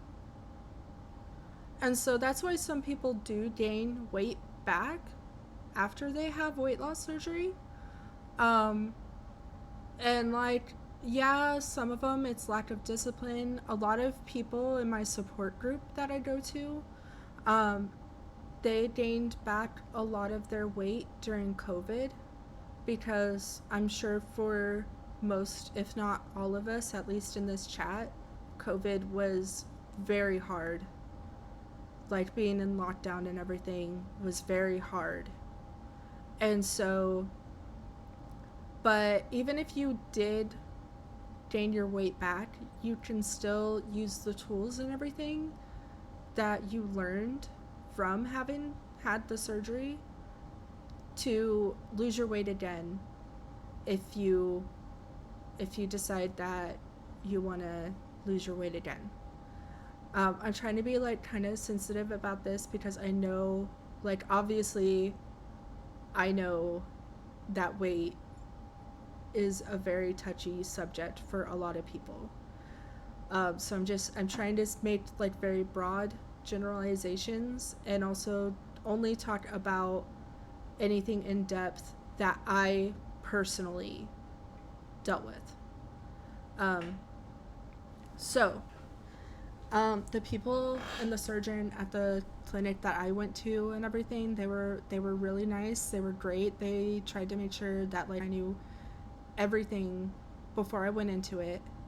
I had to take classes of how to like, deal with everything post surgery, how to prep for the surgery. I had to take a psychological exam with a licensed psychiatrist to make sure that I was mentally able to handle the surgery, because again, like, most of it is psychological. So when you have the surgery, like, yeah, you now have the smaller stomach or pouch, but then you have to keep that mentality and like portion control and the tools you learned from the clinic of how to deal with having had your surgery. So for me, like a week before surgery, the surgeon that I went to, he wants his patients to go on a week of strictly liquid diet. And you can have like pretty much whatever as long as it's liquid and it doesn't have red food coloring in it. Here in the US, there is a lot of stuff that has red dye in it. And if you have that in your like digestive tract, if they're going to do a surgery, it can be difficult for the surgeons and stuff to identify if something bad is actually going on because there's all this red food dye. So like I was allowed to drink as many protein shakes as I wanted. I could eat as much yogurt as I wanted to. I could eat as much Jello as I wanted to, as long as again it wasn't red. I could put protein powder in those things, water, lots of water, certain juices, certain soups like cream based soups like cream of chicken or cream of mushroom, as long as any of the solid bits were not in there. Broth, I could drink a lot of broth. And so I had to do all of that for a week before the surgery. And then for 2 weeks after the surgery, I had to be on a strictly liquid diet still. And it's all the stuff that I just mentioned. And you also have to have a certain amount of water intake and a certain amount of protein intake every day. Because that's a big thing is with weight loss surgery, a lot of people can deal with malnutrition as a side effect. And so like there's a lot of vitamins I have to take. I have to really watch my protein intake. They want you to be on like a high protein, low carb diet. So they're like really big about your protein intake. And so then after your 2 weeks post-op of liquids, you can then go to puree foods. So then that's stuff like like eggs. You can have eggs. A lot of people, when they get to that point, when they can finally have like scrambled eggs, it's like a miracle for them. Almost. They're just like, oh, I can finally have like I can have something that's not just a protein shake or like pudding or something. So you can have stuff like eggs. You can have the chunks in your cream-based soups. Yeah. I don't. So I was one of those that was really, really, really, really excited for my eggs. If you're squeamish, I'm sorry. So I'm just trying to say like a little like potential trigger warning. If you're squeamish, maybe tune out for like the next like 15 to 20 seconds. But anyway, so I finally got to have my eggs. I was so excited for them, and I didn't wait for them to cool down. And I just had some stomach surgery, and so it was too hot, like temperature hot, when it hit my stomach, And so it didn't stay down. Howdy, hey, Rhea. It's me. It's Willow. Yay! Rhea's here. Now she can be my senpai. Anyway, so, if you're squeamish, you can come back now. That's all I'm going to say about it. You just made it to the hotel for the night. Nice. Nice. Is the concert tonight? But anyway, so then you have your 2 weeks of puree. You only came to say hi. Well, howdy, hey. I hope you have a great night. I hope you have a lot of fun. And I want pictures. If you don't give me pictures, I will cry. I will. See, look, I will cry. Don't make me cry. Oh no, why would you say that, Leo? Why would you say that?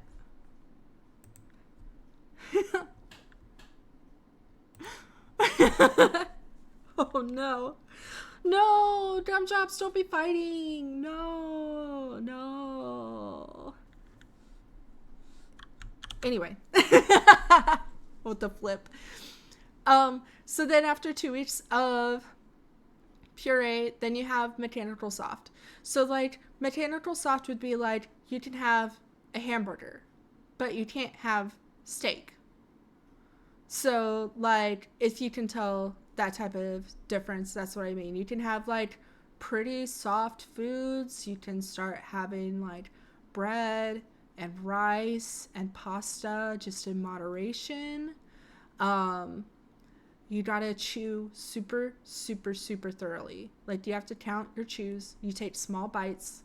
It's best practice if you put your spoon or fork down. You're gonna stew in bed.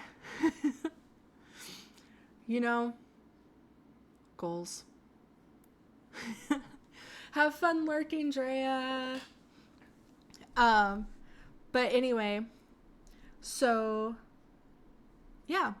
And then after that 2 weeks, you can start trying to introduce normal foods. So just like everything. But it's also good to not just like eat whatever you want immediately. Like you just kind of like try stuff out, figure out what's okay and what's not okay. Oh, what a sleepyhead. You just woke up 10 minutes ago. I feel that.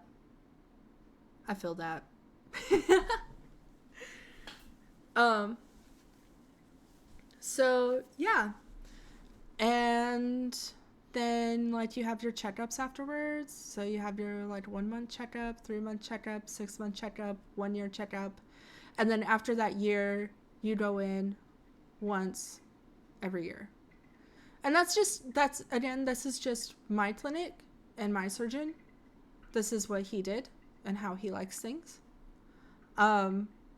If you do something like, I know a lot of people in the US, it's a lot cheaper to go to Mexico and have a procedure done and then come back to the States. So like we actually have someone in my support group that's what she did. She went to Mexico, and then like my support group, we don't advertise like super publicly that we exist. Wait, so what's the difference between bypass and the sleeve? The bypass makes the stomach even smaller? Yes. The bypass makes the stomach even smaller. And so like specifically another name for the bypass is RNY. This is something I should have touched on as well. Again, I'm sorry if anyone is like really squeamish. I'll try and just like blast through this real quick. So trigger warning starting now. So another difference between the bypass and the sleeve. So the bypass, another name for it is RNY. The Y is because the other half of my stomach is still in my body. They didn't fully take out all of my stomach. They split it in half and then they stapled everything shut. And then they left the other part of the stomach there because there are some people that, for medical reasons, they wind up needing to have their stomach put back together. It's very rare, but it does happen sometimes. Whereas with the sleeve, the part that they take, like, they take that out. It's gone. And so, and again, with the sleeve, it's like the size of a banana, and the bypass is the size of an egg. So they reroute everything with the bypass, where they don't have to reroute as much with the sleeve. So I hope that makes sense. And my trigger warning hopefully is over. But yeah, so that's also like that's also like a big difference between the two. But yeah. So yeah, if you have any other like questions about it, I don't mind answering. It has like improved a lot of aspects of my life. So wait, just to make sure, bypass takes it out, sleeves keeps it in, or the other way around? The other way around. Other way around. Sorry for that confusion. But like, yeah. Of course, Leo. So, some of the things that has greatly improved my life from this surgery is that I no longer have GERD or heartburn. Like, I don't have it at all anymore. I don't take my prescription. I don't need it at all. And if you weren't here for earlier, I used to have such bad heartburn that I took a prescription every morning as soon as I woke up. Like, I had to take it as soon as I woke up and then wait 30 minutes before taking any other medicine or drinking or eating anything so it could like fully take effect. And then if there were days that I ate something like quote unquote bad, so like tomato based sauce or stuff like that, I would still have to eat a bowl of ice cream so I could go to bed because the heartburn was so bad. But now I don't take medicine for it. It's completely gone. Which is like really great because there's a lot of like really bad side effects that can happen if you just leave your heartburn unchecked. Because it is like stomach acid. So anyway, another thing is I have a family history of things like high blood pressure, high cholesterol, heart attack, stroke, diabetes, all that stuff. My risk for all of that, just because I had the surgery, my risk for all of that is significantly reduced. So like before surgery, whenever I would have my like, my yearly physical and they do all my lab work and everything, my cholesterol would always be a little bit high. Like not dangerous, but just like on the high side of normal. And now my labs always come back fine. And I had my surgery in January of 23. So it's been like a year and a half, or I'm sorry, 2 years, 2.5 years, since I've had my surgery. I have also at this point, I have lost, let me get my converter out again. So I am down almost 145 pounds, which is almost 66 kilograms. So like something else we kind of focus on is non-scale victories as well, because it's not just about the weight loss. Yeah, thank you, Leo. I'm still like, I'm finally down to my high school weight, which is amazing. Like, I didn't think, for the longest time, I didn't think I could get this far. Because at my heaviest, because like I had really, really tried to lose weight. And then when it wasn't working, when nothing was working, I just gave up. And so at my heaviest, I was 340 pounds, which is 154 kilograms. But now I am 195 pounds, which is like a little over 88 kilograms. So I'm pretty proud of that. um, but again, like after that first year, it's on you to like make sure that you keep your weight off if you still want to lose weight.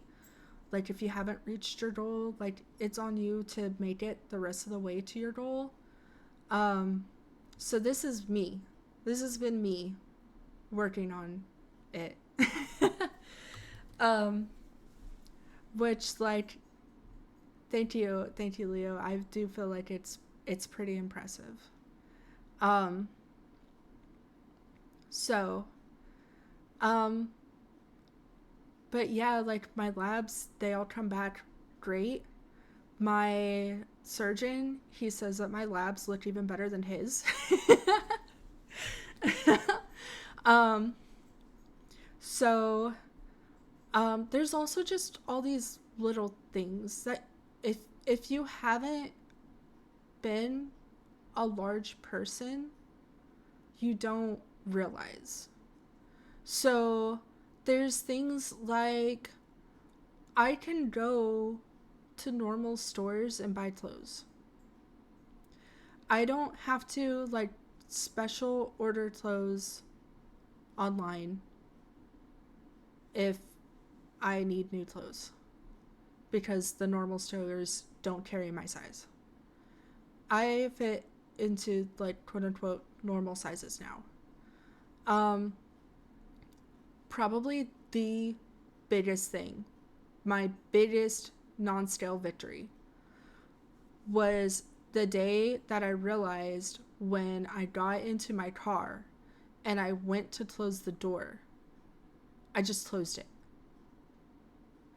I didn't have to do this weird thing where I like had to quick scoot up and in and quickly slam the door shut because I was wider than the seat. The day that I realized that I didn't have to do that anymore was a huge deal for me. It was a huge deal for me. That's like my biggest non-scale victory was I could close the car door normally. Which like it may sound silly, but like for some reason that's something that just like it's just a huge deal to me when that happened. Oh, thank you, Leo. But yeah, and like I can fully cross my legs now.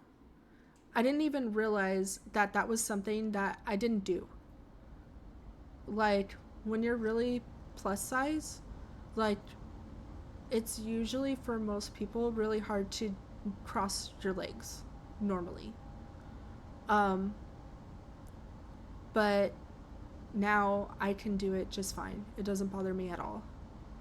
I'm sitting if you know, you know. I'm sitting like a bisexual in my gaming chair right now. Before I wouldn't be able to do that. Something weird. My feet shrank. My feet got thinner. I didn't think I had like chunky feet. But my feet shrank.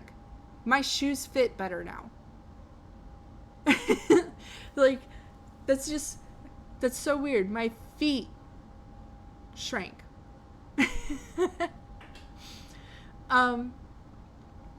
So yeah, like I suggest looking into it for people who feel like they really might need that help. Um, I think we can all agree that BMI is phony baloney and should go away. But generally, if you reach a BMI of over 40, your ability to like lose weight and keep it off yourself is like 1%. So like that was also a huge deciding factor for me to like have the surgery, was when I realized that like you're gonna check yours real quick. You don't have to, and you don't like, don't let that number make you feel any kind of way, because it's bullshit. Like overall it's bullshit. So like you don't have to look it up, you don't have to post it, like it's bullshit. But if your BMI is over 40, then generally you will have a ridiculously hard time losing that weight. So like that was also a bit of a comfort to me, was that, oh, so there's kind of a reason why I was struggling so bad. Because like I spent a year, I don't own a scale. I spent a year doing everything that I was supposed to be doing. I was counting my calories. I was like counting them to the point of I was even tracking my gummy vitamins that are 10 calories. I was even putting that into my calorie tracker. I was trying to keep like under 1,500 calories a day and keep my my macros, so that would be your carbs, proteins, and fat. I was trying to keep them in a certain way. I would exercise every day just to keep myself in that habit, even if it was just 20 minutes of yoga, just to keep me in that habit and on schedule. I exercised every day. And then some days it would be like a 45-minute HIIT or high intensity interval training. Like I did that 4 times a week, and then on my like quote unquote off days I would do yoga. Because I didn't have money for a gym membership, so I would just follow YouTube videos and like drink lots and lots of water. On my breaks at work, I would walk a half mile each break.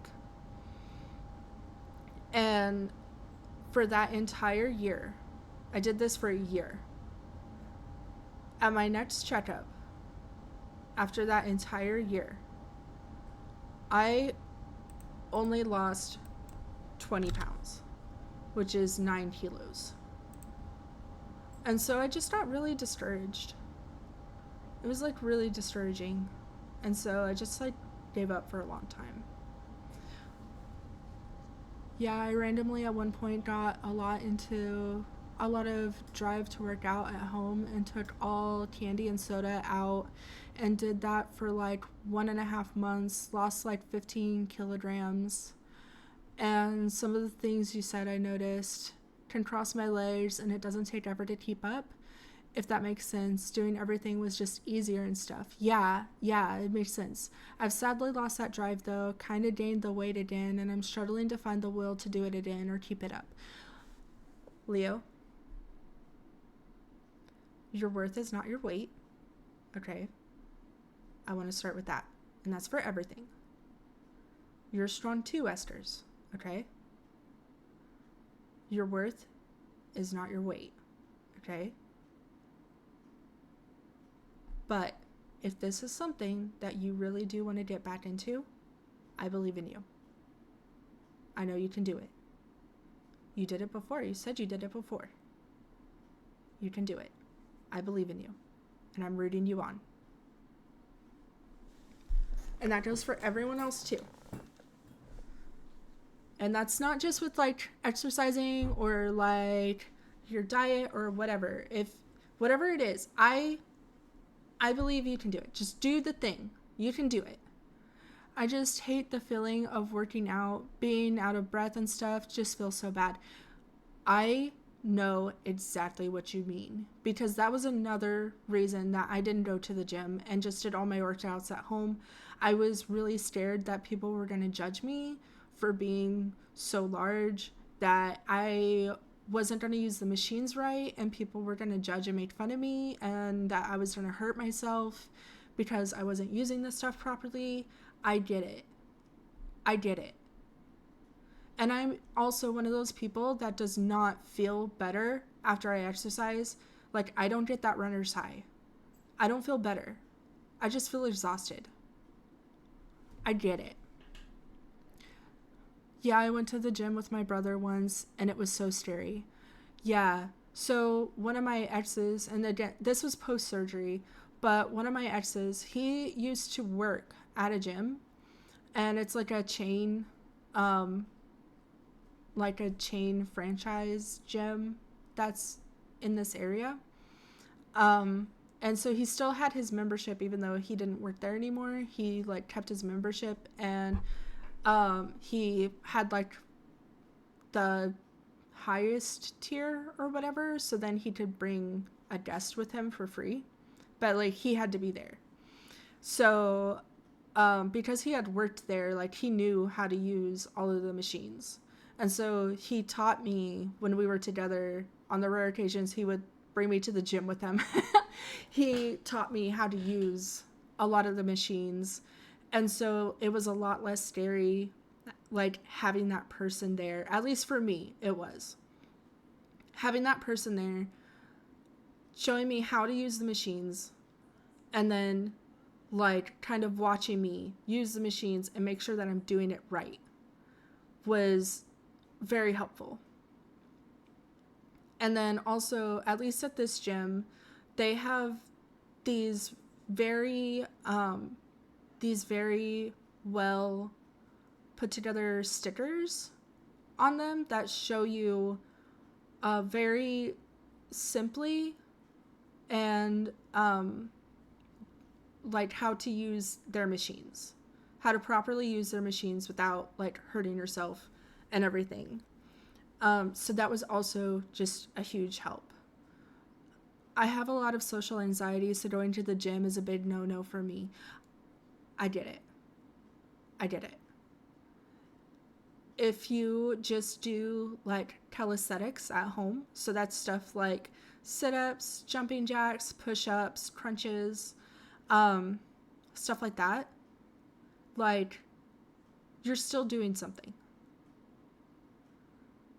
If you feel like buying some like weights to use at home, like dumbbells and stuff, like that's totally valid. Yeah, I bought some weights and stuff to have at home. See, like you already have the motivation. You already have the motivation. You went out and you got the things. You can do it. My mom had a stomach surgery and she was also apprehensive. And then I bought her Switch Ring Fit and she loved it so much that she lost a shit ton of weight. That and eating well. Yes.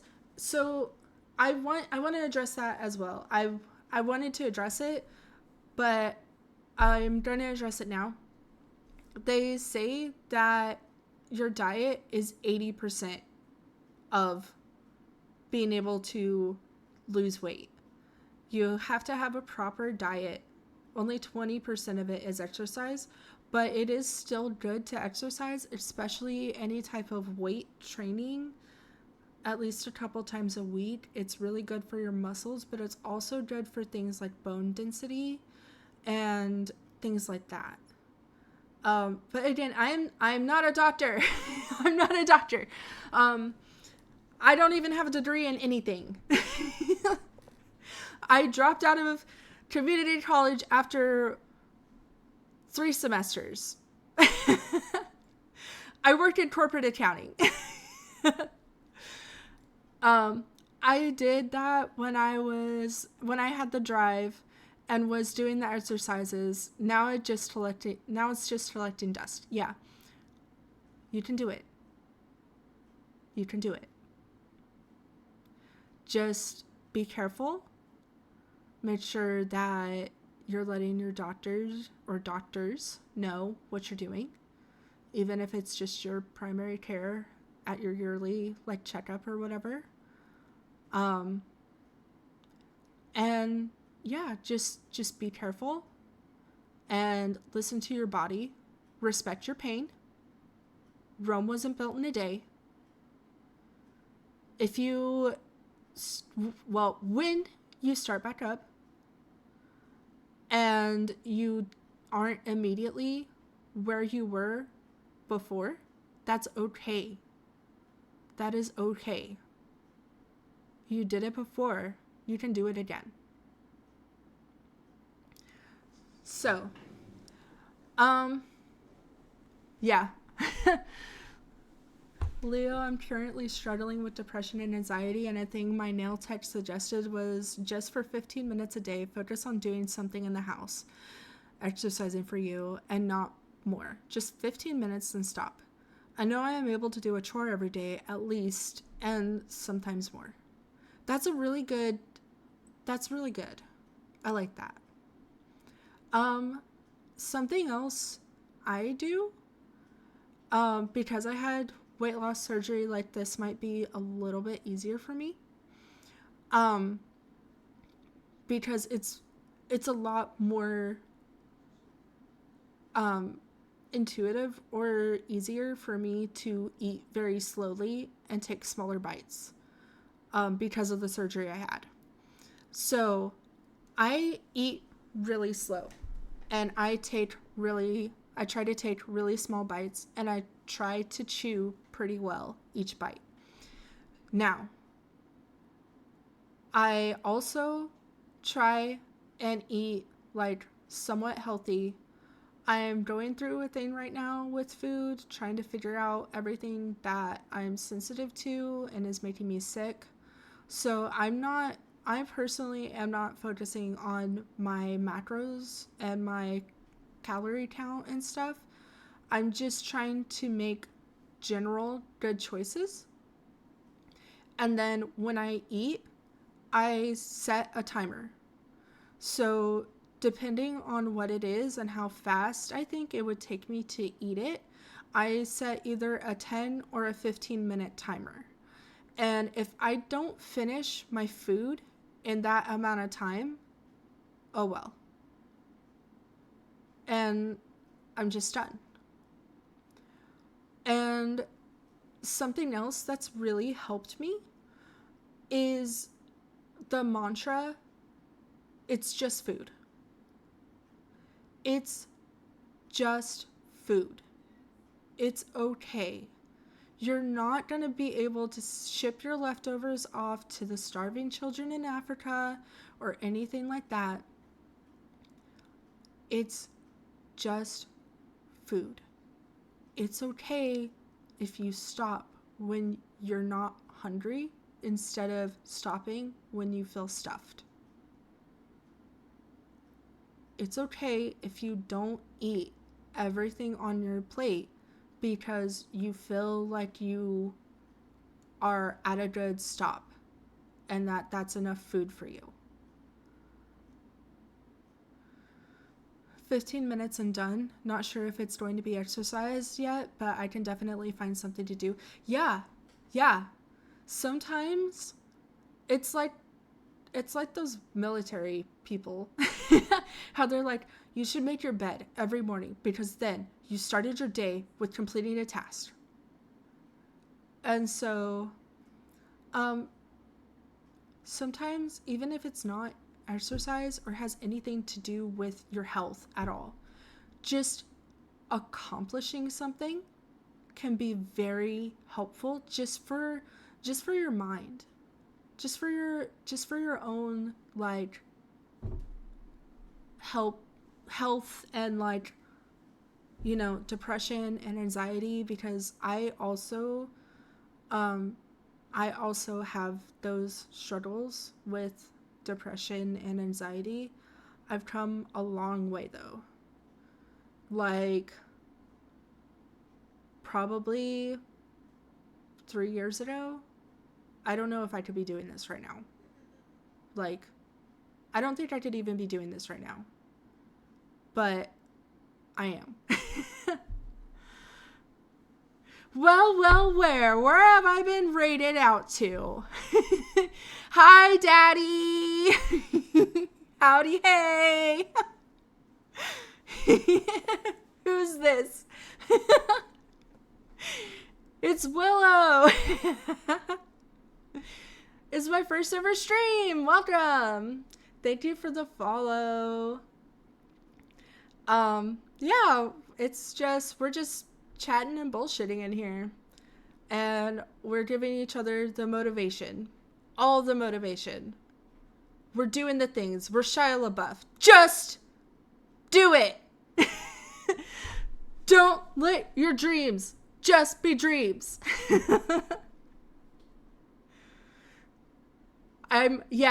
Esther's has decided that I am wholesome and anti-venom. Just don't check our DMs. Hydrate? My timer didn't go off. What's up with that? Thank you, Yuppie.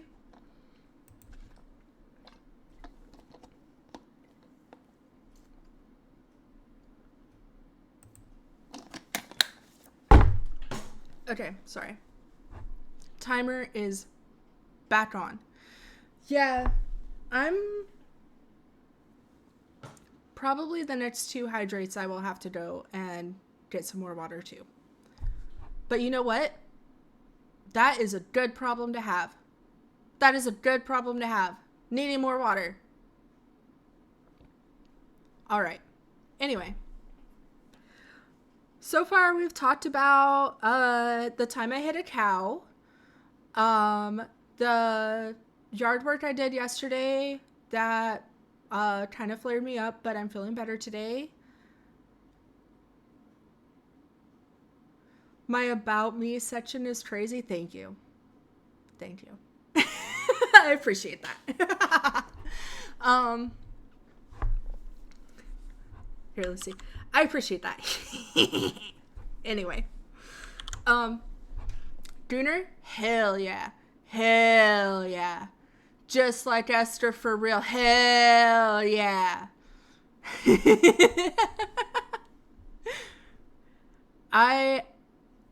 I'm loud and proud about it. I have a keychain that I got. Well, Tidressa got it for me at a con. And it's embroidered. And it says, I'd rather be watching hentai with senpai. And it's on my keys. It's on my keys that I take to work with me and everything. Because if you know what that means, then you are also corrupt. If you don't know what it means, then it's whatever. You don't know what it means. But if you know what it means, then we are one and the same.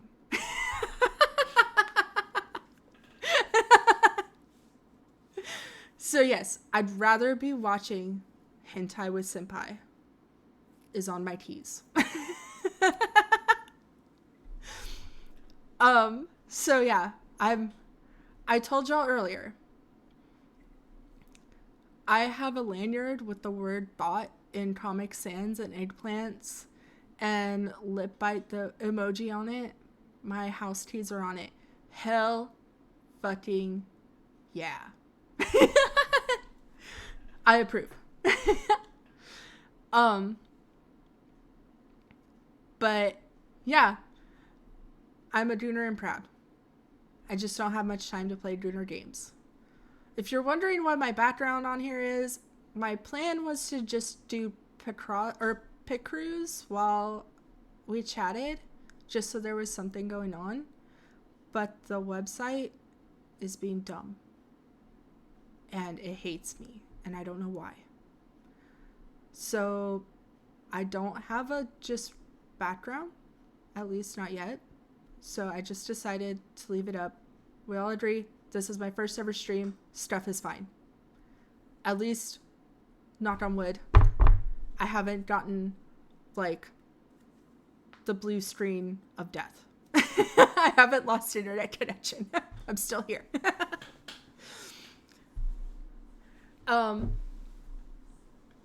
Yeah, it was... Stuff is fine even 5 years into stream. For real. For real. So...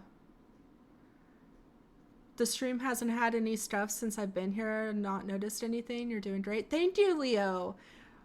That's because I'll tell you a secret. I'm hoping that I got all the stuff out of the way before the stream even started. I was going to start at 1 my time, but I didn't start until almost an hour later because I was struggling to even go live. I was struggling to even go live because for some reason OBS was like, but you can't go live on YouTube. And I was like, that's fine.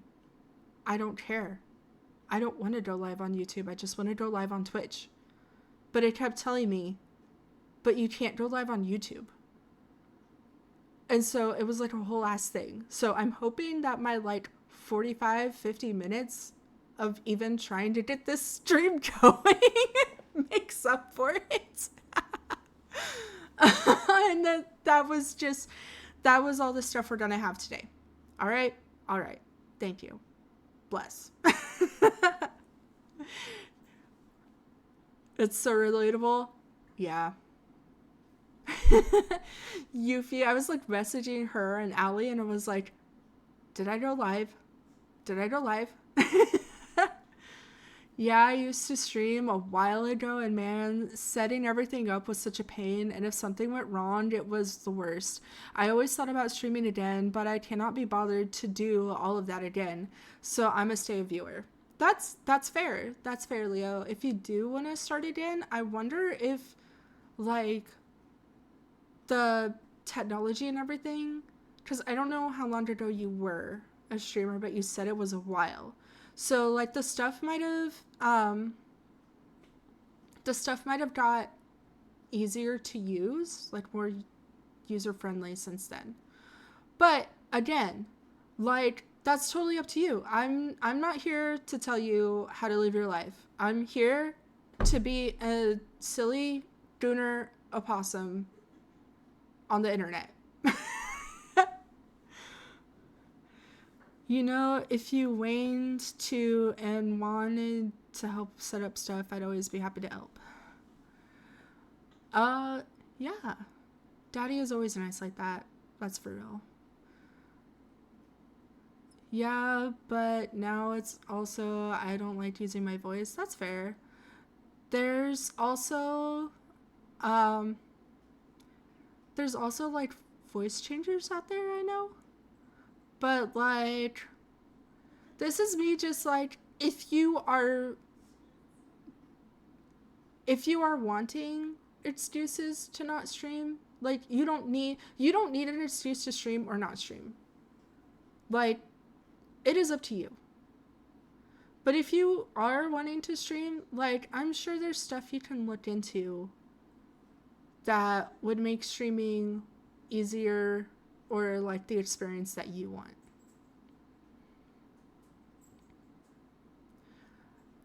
You got the sound redeems to work finally, and it only took 2 weeks, but it was a simple solution. Well, you know what? At least there was a solution, and that you found it. Goals, baby. You did it. I believe in you. You did it.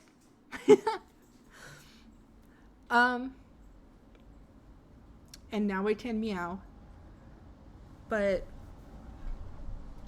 Please don't meow too much. I don't want any stray cats coming in here, okay? Thank you. Also, seeing clips of me and hearing myself in streams was terrible, and getting rated by a lot of people was so scary. I once got rated by a streamer with 300 plus viewers. Social anxiety went through the roof. Yeah, I can see that would be really scary.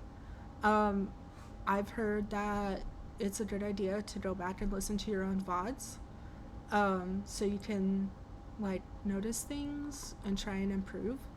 So I was actually like listening to Rhea's VODs, and especially ones that I was in, and I've desensitized myself a bit to my own voice, at least in recordings, because like when I'm talking, like you don't really notice your own voice. But one of the things I will say that I did notice in listening to her stuff is my S's. They're very like I feel like my S's are very like intense. But I also don't think I care enough. I don't think I care enough to fix it. Just like I don't care enough to fix my speech impediment. I just don't care. I just don't care. And yeah, there you go. More like my ass is intense.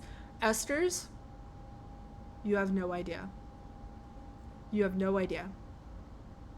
Yuffie says that I'd lost my ass when I had weight loss surgery, but anyone that's only met me after weight loss surgery, they're like, what do you mean? they're like, what do you mean? And she's just like, yeah, she lost her ass.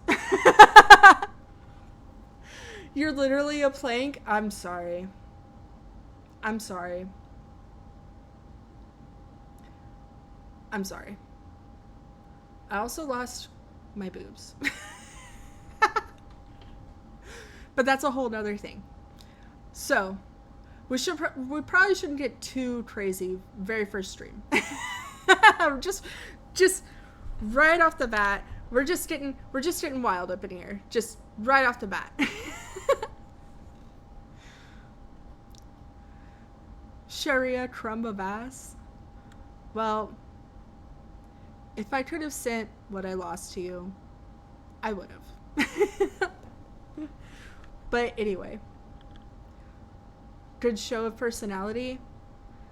I mean, it's a disorder. Thank you.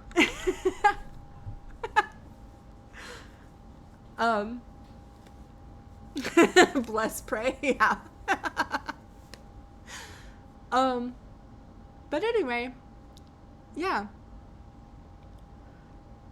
I'm probably gonna go for another 30 minutes because I'm kind of hungry.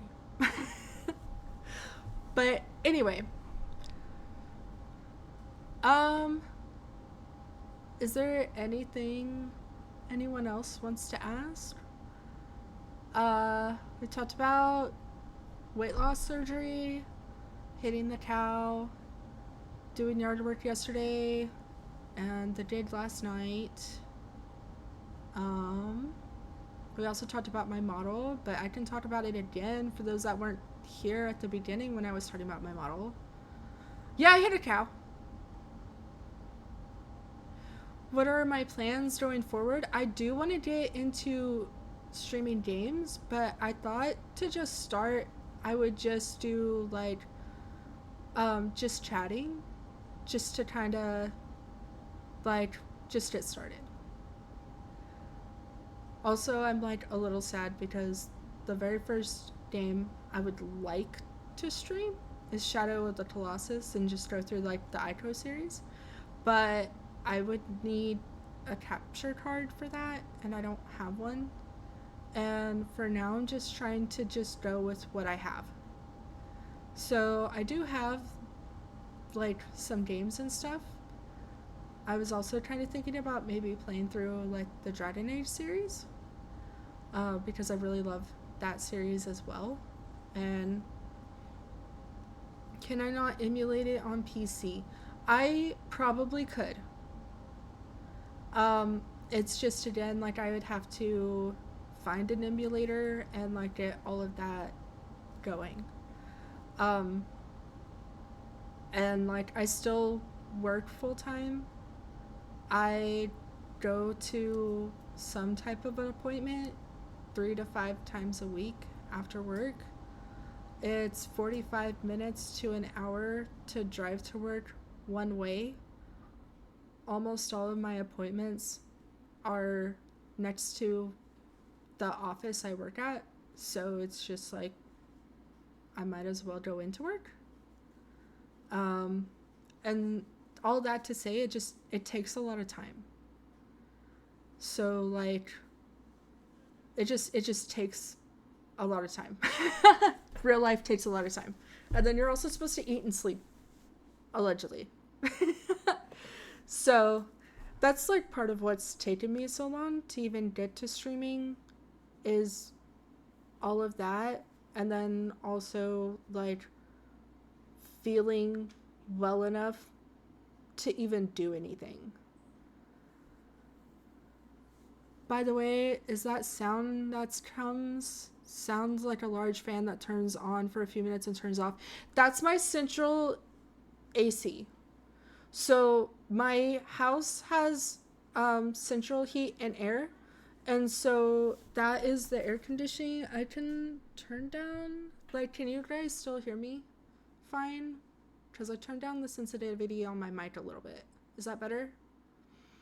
Also, it is time to hydrate again.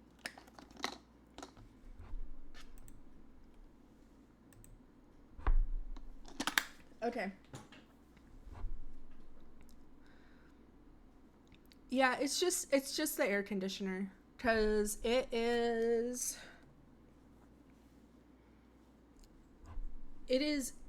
81 Fahrenheit outside right now, which is 27 Celsius. So I love y'all, but I'm not turning off my AC. Yeah. Yeah. Yeah. No, I'm not okay. It's also really humid.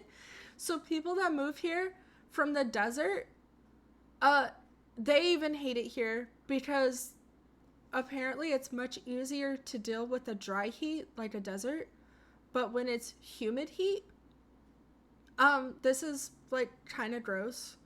So like, again, like, trigger warning if you're grossed out easily, but it can get so humid that your sweat literally cannot evaporate off of your skin because the air is already so humid.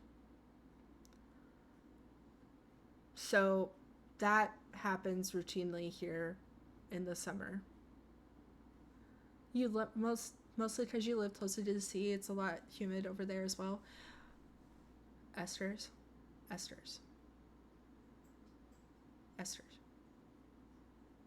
When can I come visit? I love the water. I live in a landlocked state, which means that none of the borders of the state I live in are next to the ocean. So it's like, I think it's at least a 20-hour drive to get to the ocean. You love the water, but not the sand. That is fair. If it's 12C here, it is good weather. Let me see what that is in freedoms. 12 commies to freedoms is like 54. That is a little on the cold side for me. I would need to be wearing a hoodie or a jacket if it was that cold.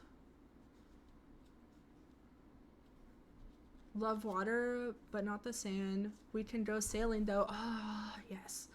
Or take the small boat across my local lake. 20 is enough. 20 commies. Let's see, what is that in freedoms? 68. 68 is good. I don't like going over 79 freedoms, which is 26 commies. It starts getting just way too hot for me. Because again, I'm a sick kid. I'm a sensitive baby. I'm just a baby. I can't handle getting too hot or too cold. So, like, people, at least here, and like even my own dad says this, they'll say that they prefer the cold to the hot. Like, they much prefer winter to summer because in the hot, you can only take off so much clothes. But then you're still hot. But when it's cold, you can always add more clothes. But my problem, my specific problem, summer is like 20 commies. It's peak on a very nice day. Usually it's like 8 to 12. Then in winter, it's usually like 3 or something, but it swings from like negative 15 to 5.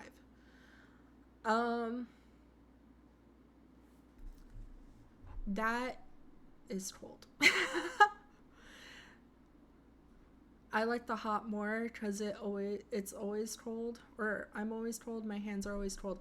Yeah, so my hands and feet and whole body is usually always cold too. Like my nail beds are usually tinted blue or purple because I'm so cold all the time. So with that being said, like, yeah, you can put on more clothes and pile on more blankets in the winter. And for most people that works.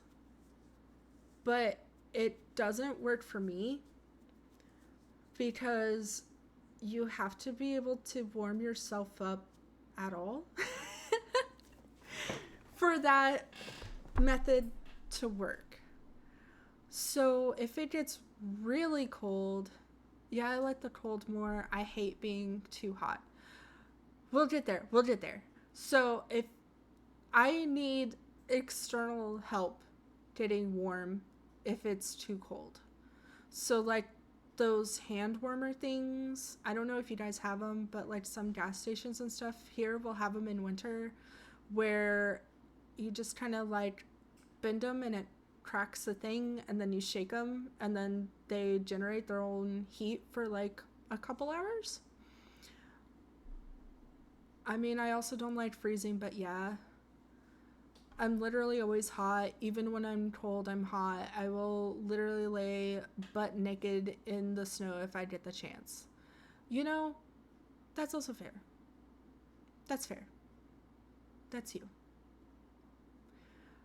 Hand warmers, heated blankie, heated pillow for my feet, or sit cross-legged, heating pad for on my seat. Yeah. So I don't have a heated blanket only because they're really expensive and I have a really big bed. I have a king size bed.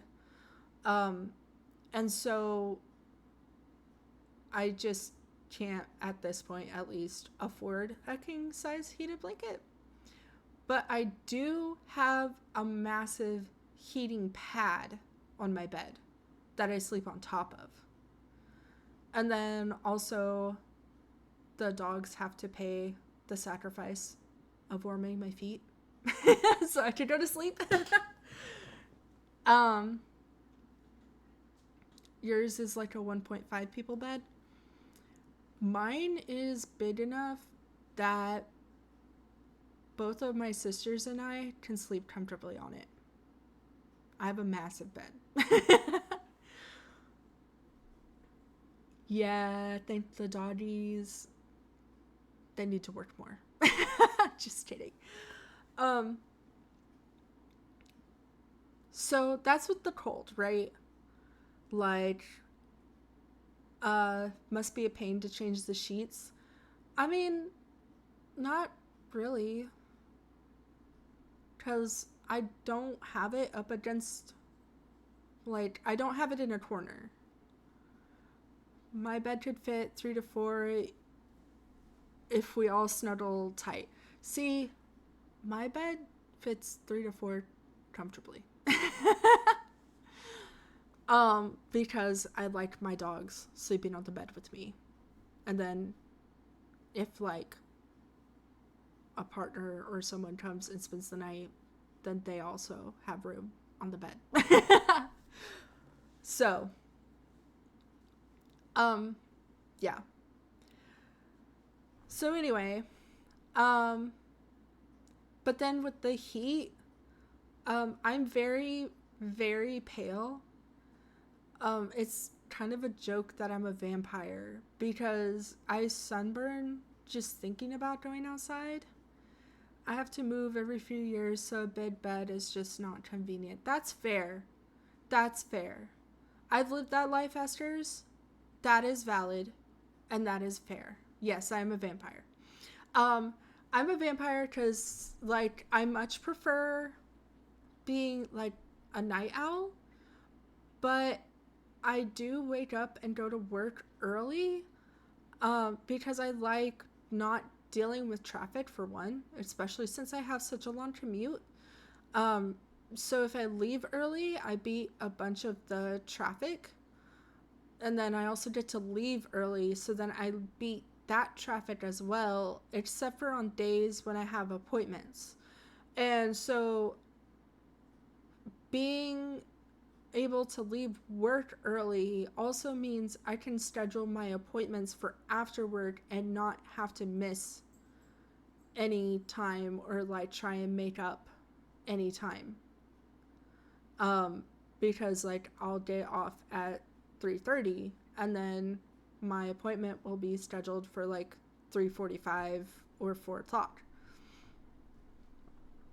And so then sometimes when the appointment is over, I still wind up in that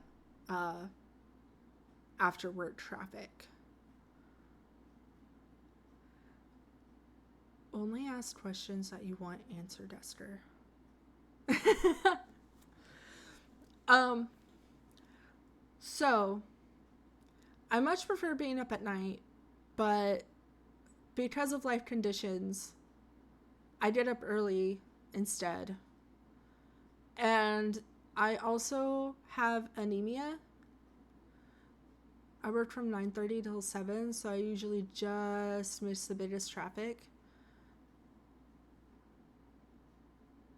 I'm a biter and I think blood tastes nice, and I would like to taste more people's blood to see the difference.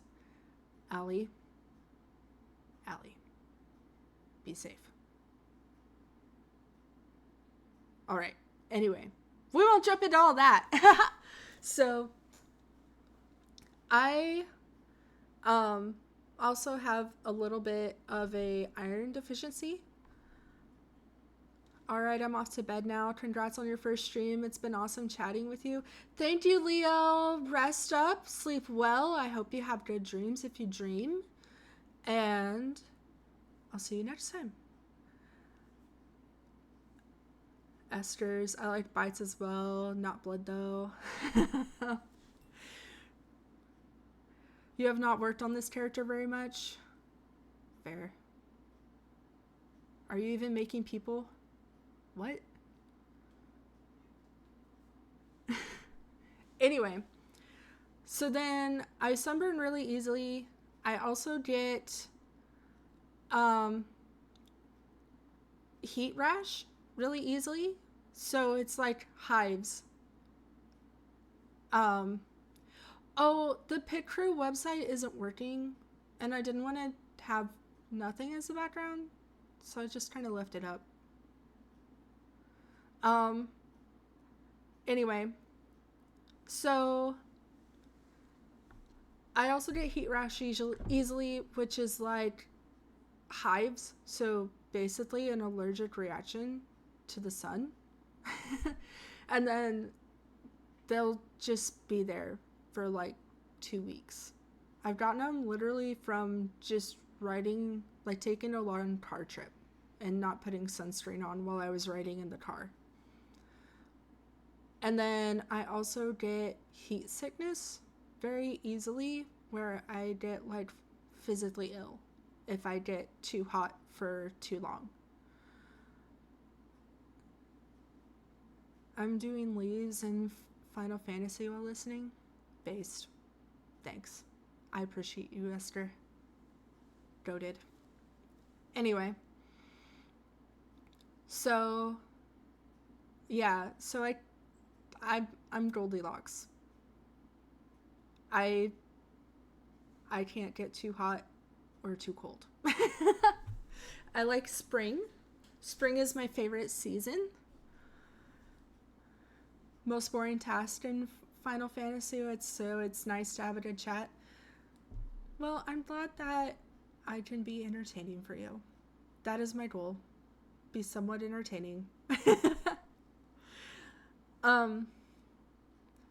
But yeah, I'm Goldilocks. I like spring best because on top of the regular depression, I get seasonal depression. And so, like, dropping that part off, it's working good. Dropping the seasonal depression off is very nice. I love how everything smells. I love rain. I love how colorful and bright everything gets.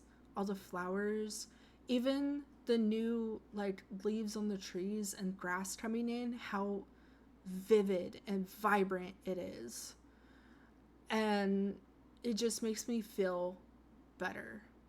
And it's also not too hot or too cold. And I was also born on the first day of spring, so I'm not prejudiced at all. Yeah.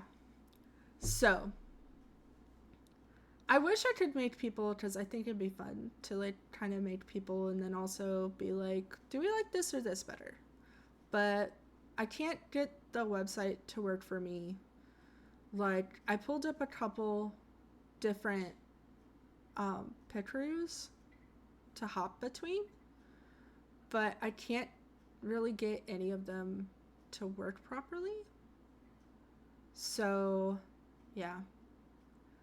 So, I wanted to be like doing something while I was streaming to just have like, you know, some type of thing going on in the background, but stuff.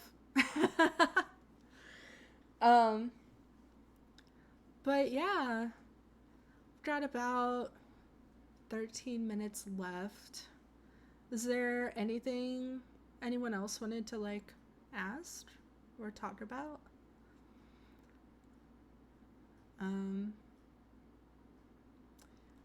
Even though I am a vampire, I still try to give blood whenever I can. Just because it makes me feel like a good person.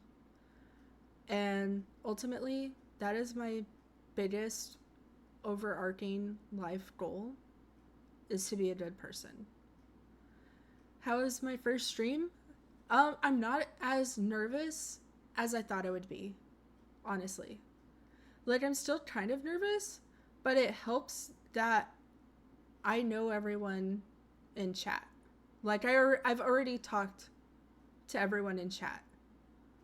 So that kind of helps. Because I definitely grew up in the stranger danger era.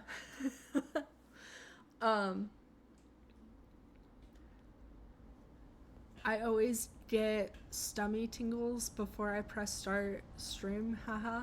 Yeah, that was me as well, because it took me 45 minutes to get stream started when I thought I had everything. Like, I thought everything was fine.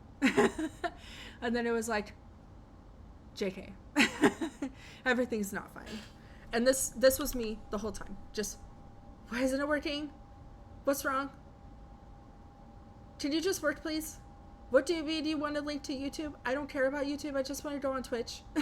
This was me the whole time. But yeah. But yeah.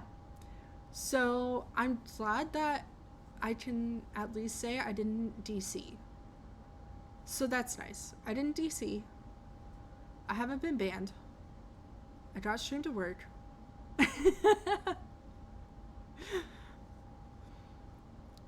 um, I just, what would I like to change, remove, add, improve for next time?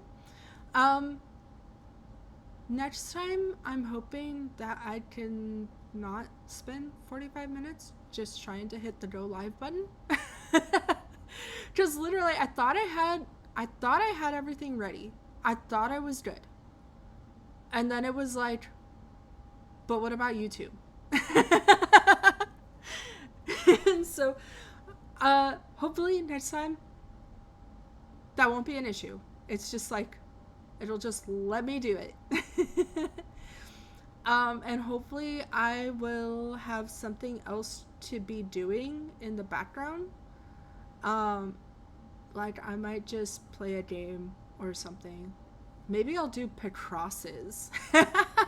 Because I used to do a lot of Picross, which if you don't know what that is, it's kind of like Sudoku, but also like you're making a picture at the same time. So there's like this number pattern along the sides of the grid, and you have to figure out where to put the little blocks in the grid. And then when you're done, it makes a picture. And so maybe I'll just do those next time. Like, I'm trying to ease into this whole thing. It's like Sir said, like, it's okay if there's stuff. You don't have to be amazing immediately. I'll have to show you. Yeah, like, yeah, I can do that next time. I'll just have to find, like, a website or something to do it on. Like, I'll have to find one. I don't think I have anything going on tomorrow. So I'll probably go live again tomorrow. Because you know what they say, you just gotta keep doing it. And so I'm just gonna keep doing it. But I'm going to check my calendar super quick. I keep everything on my calendar because, in case you didn't notice, I'm scatterbrained. I got that brain fog bad. But yeah, I don't have anything tomorrow. So I'll probably go live again tomorrow. It's kind of hard for me right now to like really make a definitive schedule because I have appointments and stuff. And so it's just like whenever I can actually have time to be online. Yippee, see you tomorrow. Yes, I hope to see all my little gumdrops tomorrow as well. I don't have like a stream starting BRB or stream ending screens either yet. There's like, so my work has a lot of ERGs or employee resource groups, and so one of them is a women's ERG, Women and Allies, and they had a book club for a while, and one of the books that we were reading was talking about confidence for women, and a lot of the studies done comparing confidence for men versus women. And one of the issues that a lot of women have, and again, this is very broad, overarching, everyone is their own person. This is a very broad generalization of something that's just generally female coded, and this is something that I specifically didn't realize how bad I struggled with it until like I read this book, was that women generally don't want to start doing something unless they know everything about it and feel like they're good at it immediately. Or I guess feel like we're good at it immediately. This is something I struggle with a lot.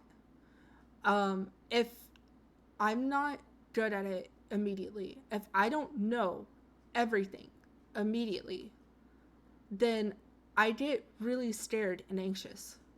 And so that's like something I'm trying to help break out of with streaming and just like in general.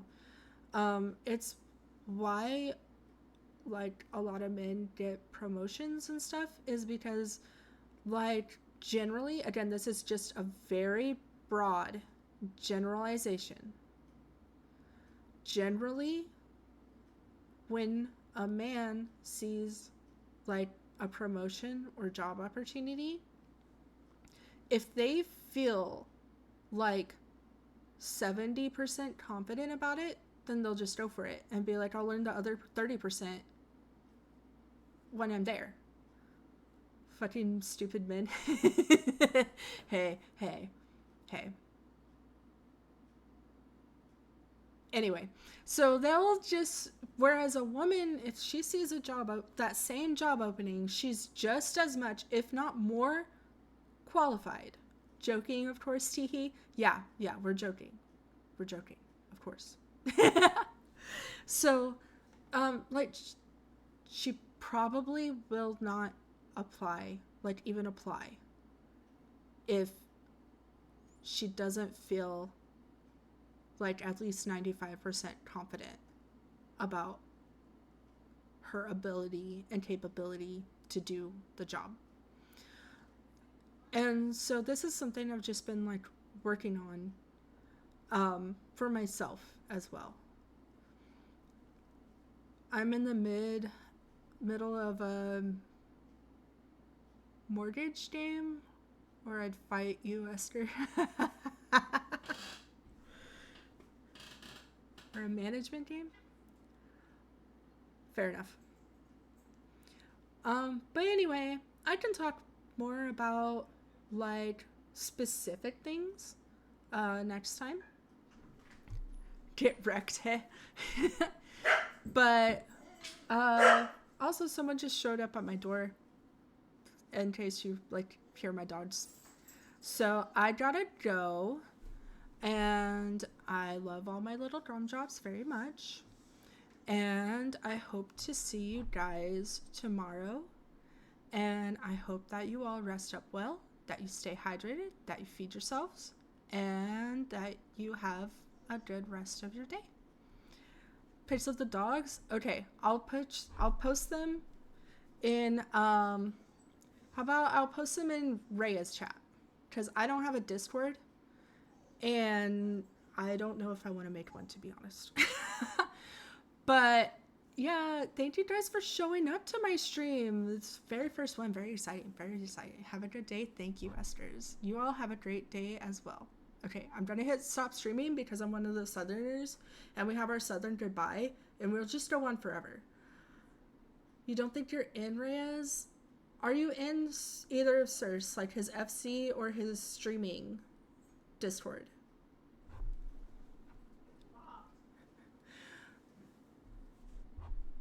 Are you in either of Sir's? Okay, I'll post it in Sir's then. Okay, but for real, I'm gonna hit the stop streaming. I'll figure out a good way to say goodbye to you guys. We'll figure it out along the way. You're here for the journey. Love you, gumdrops. Bye.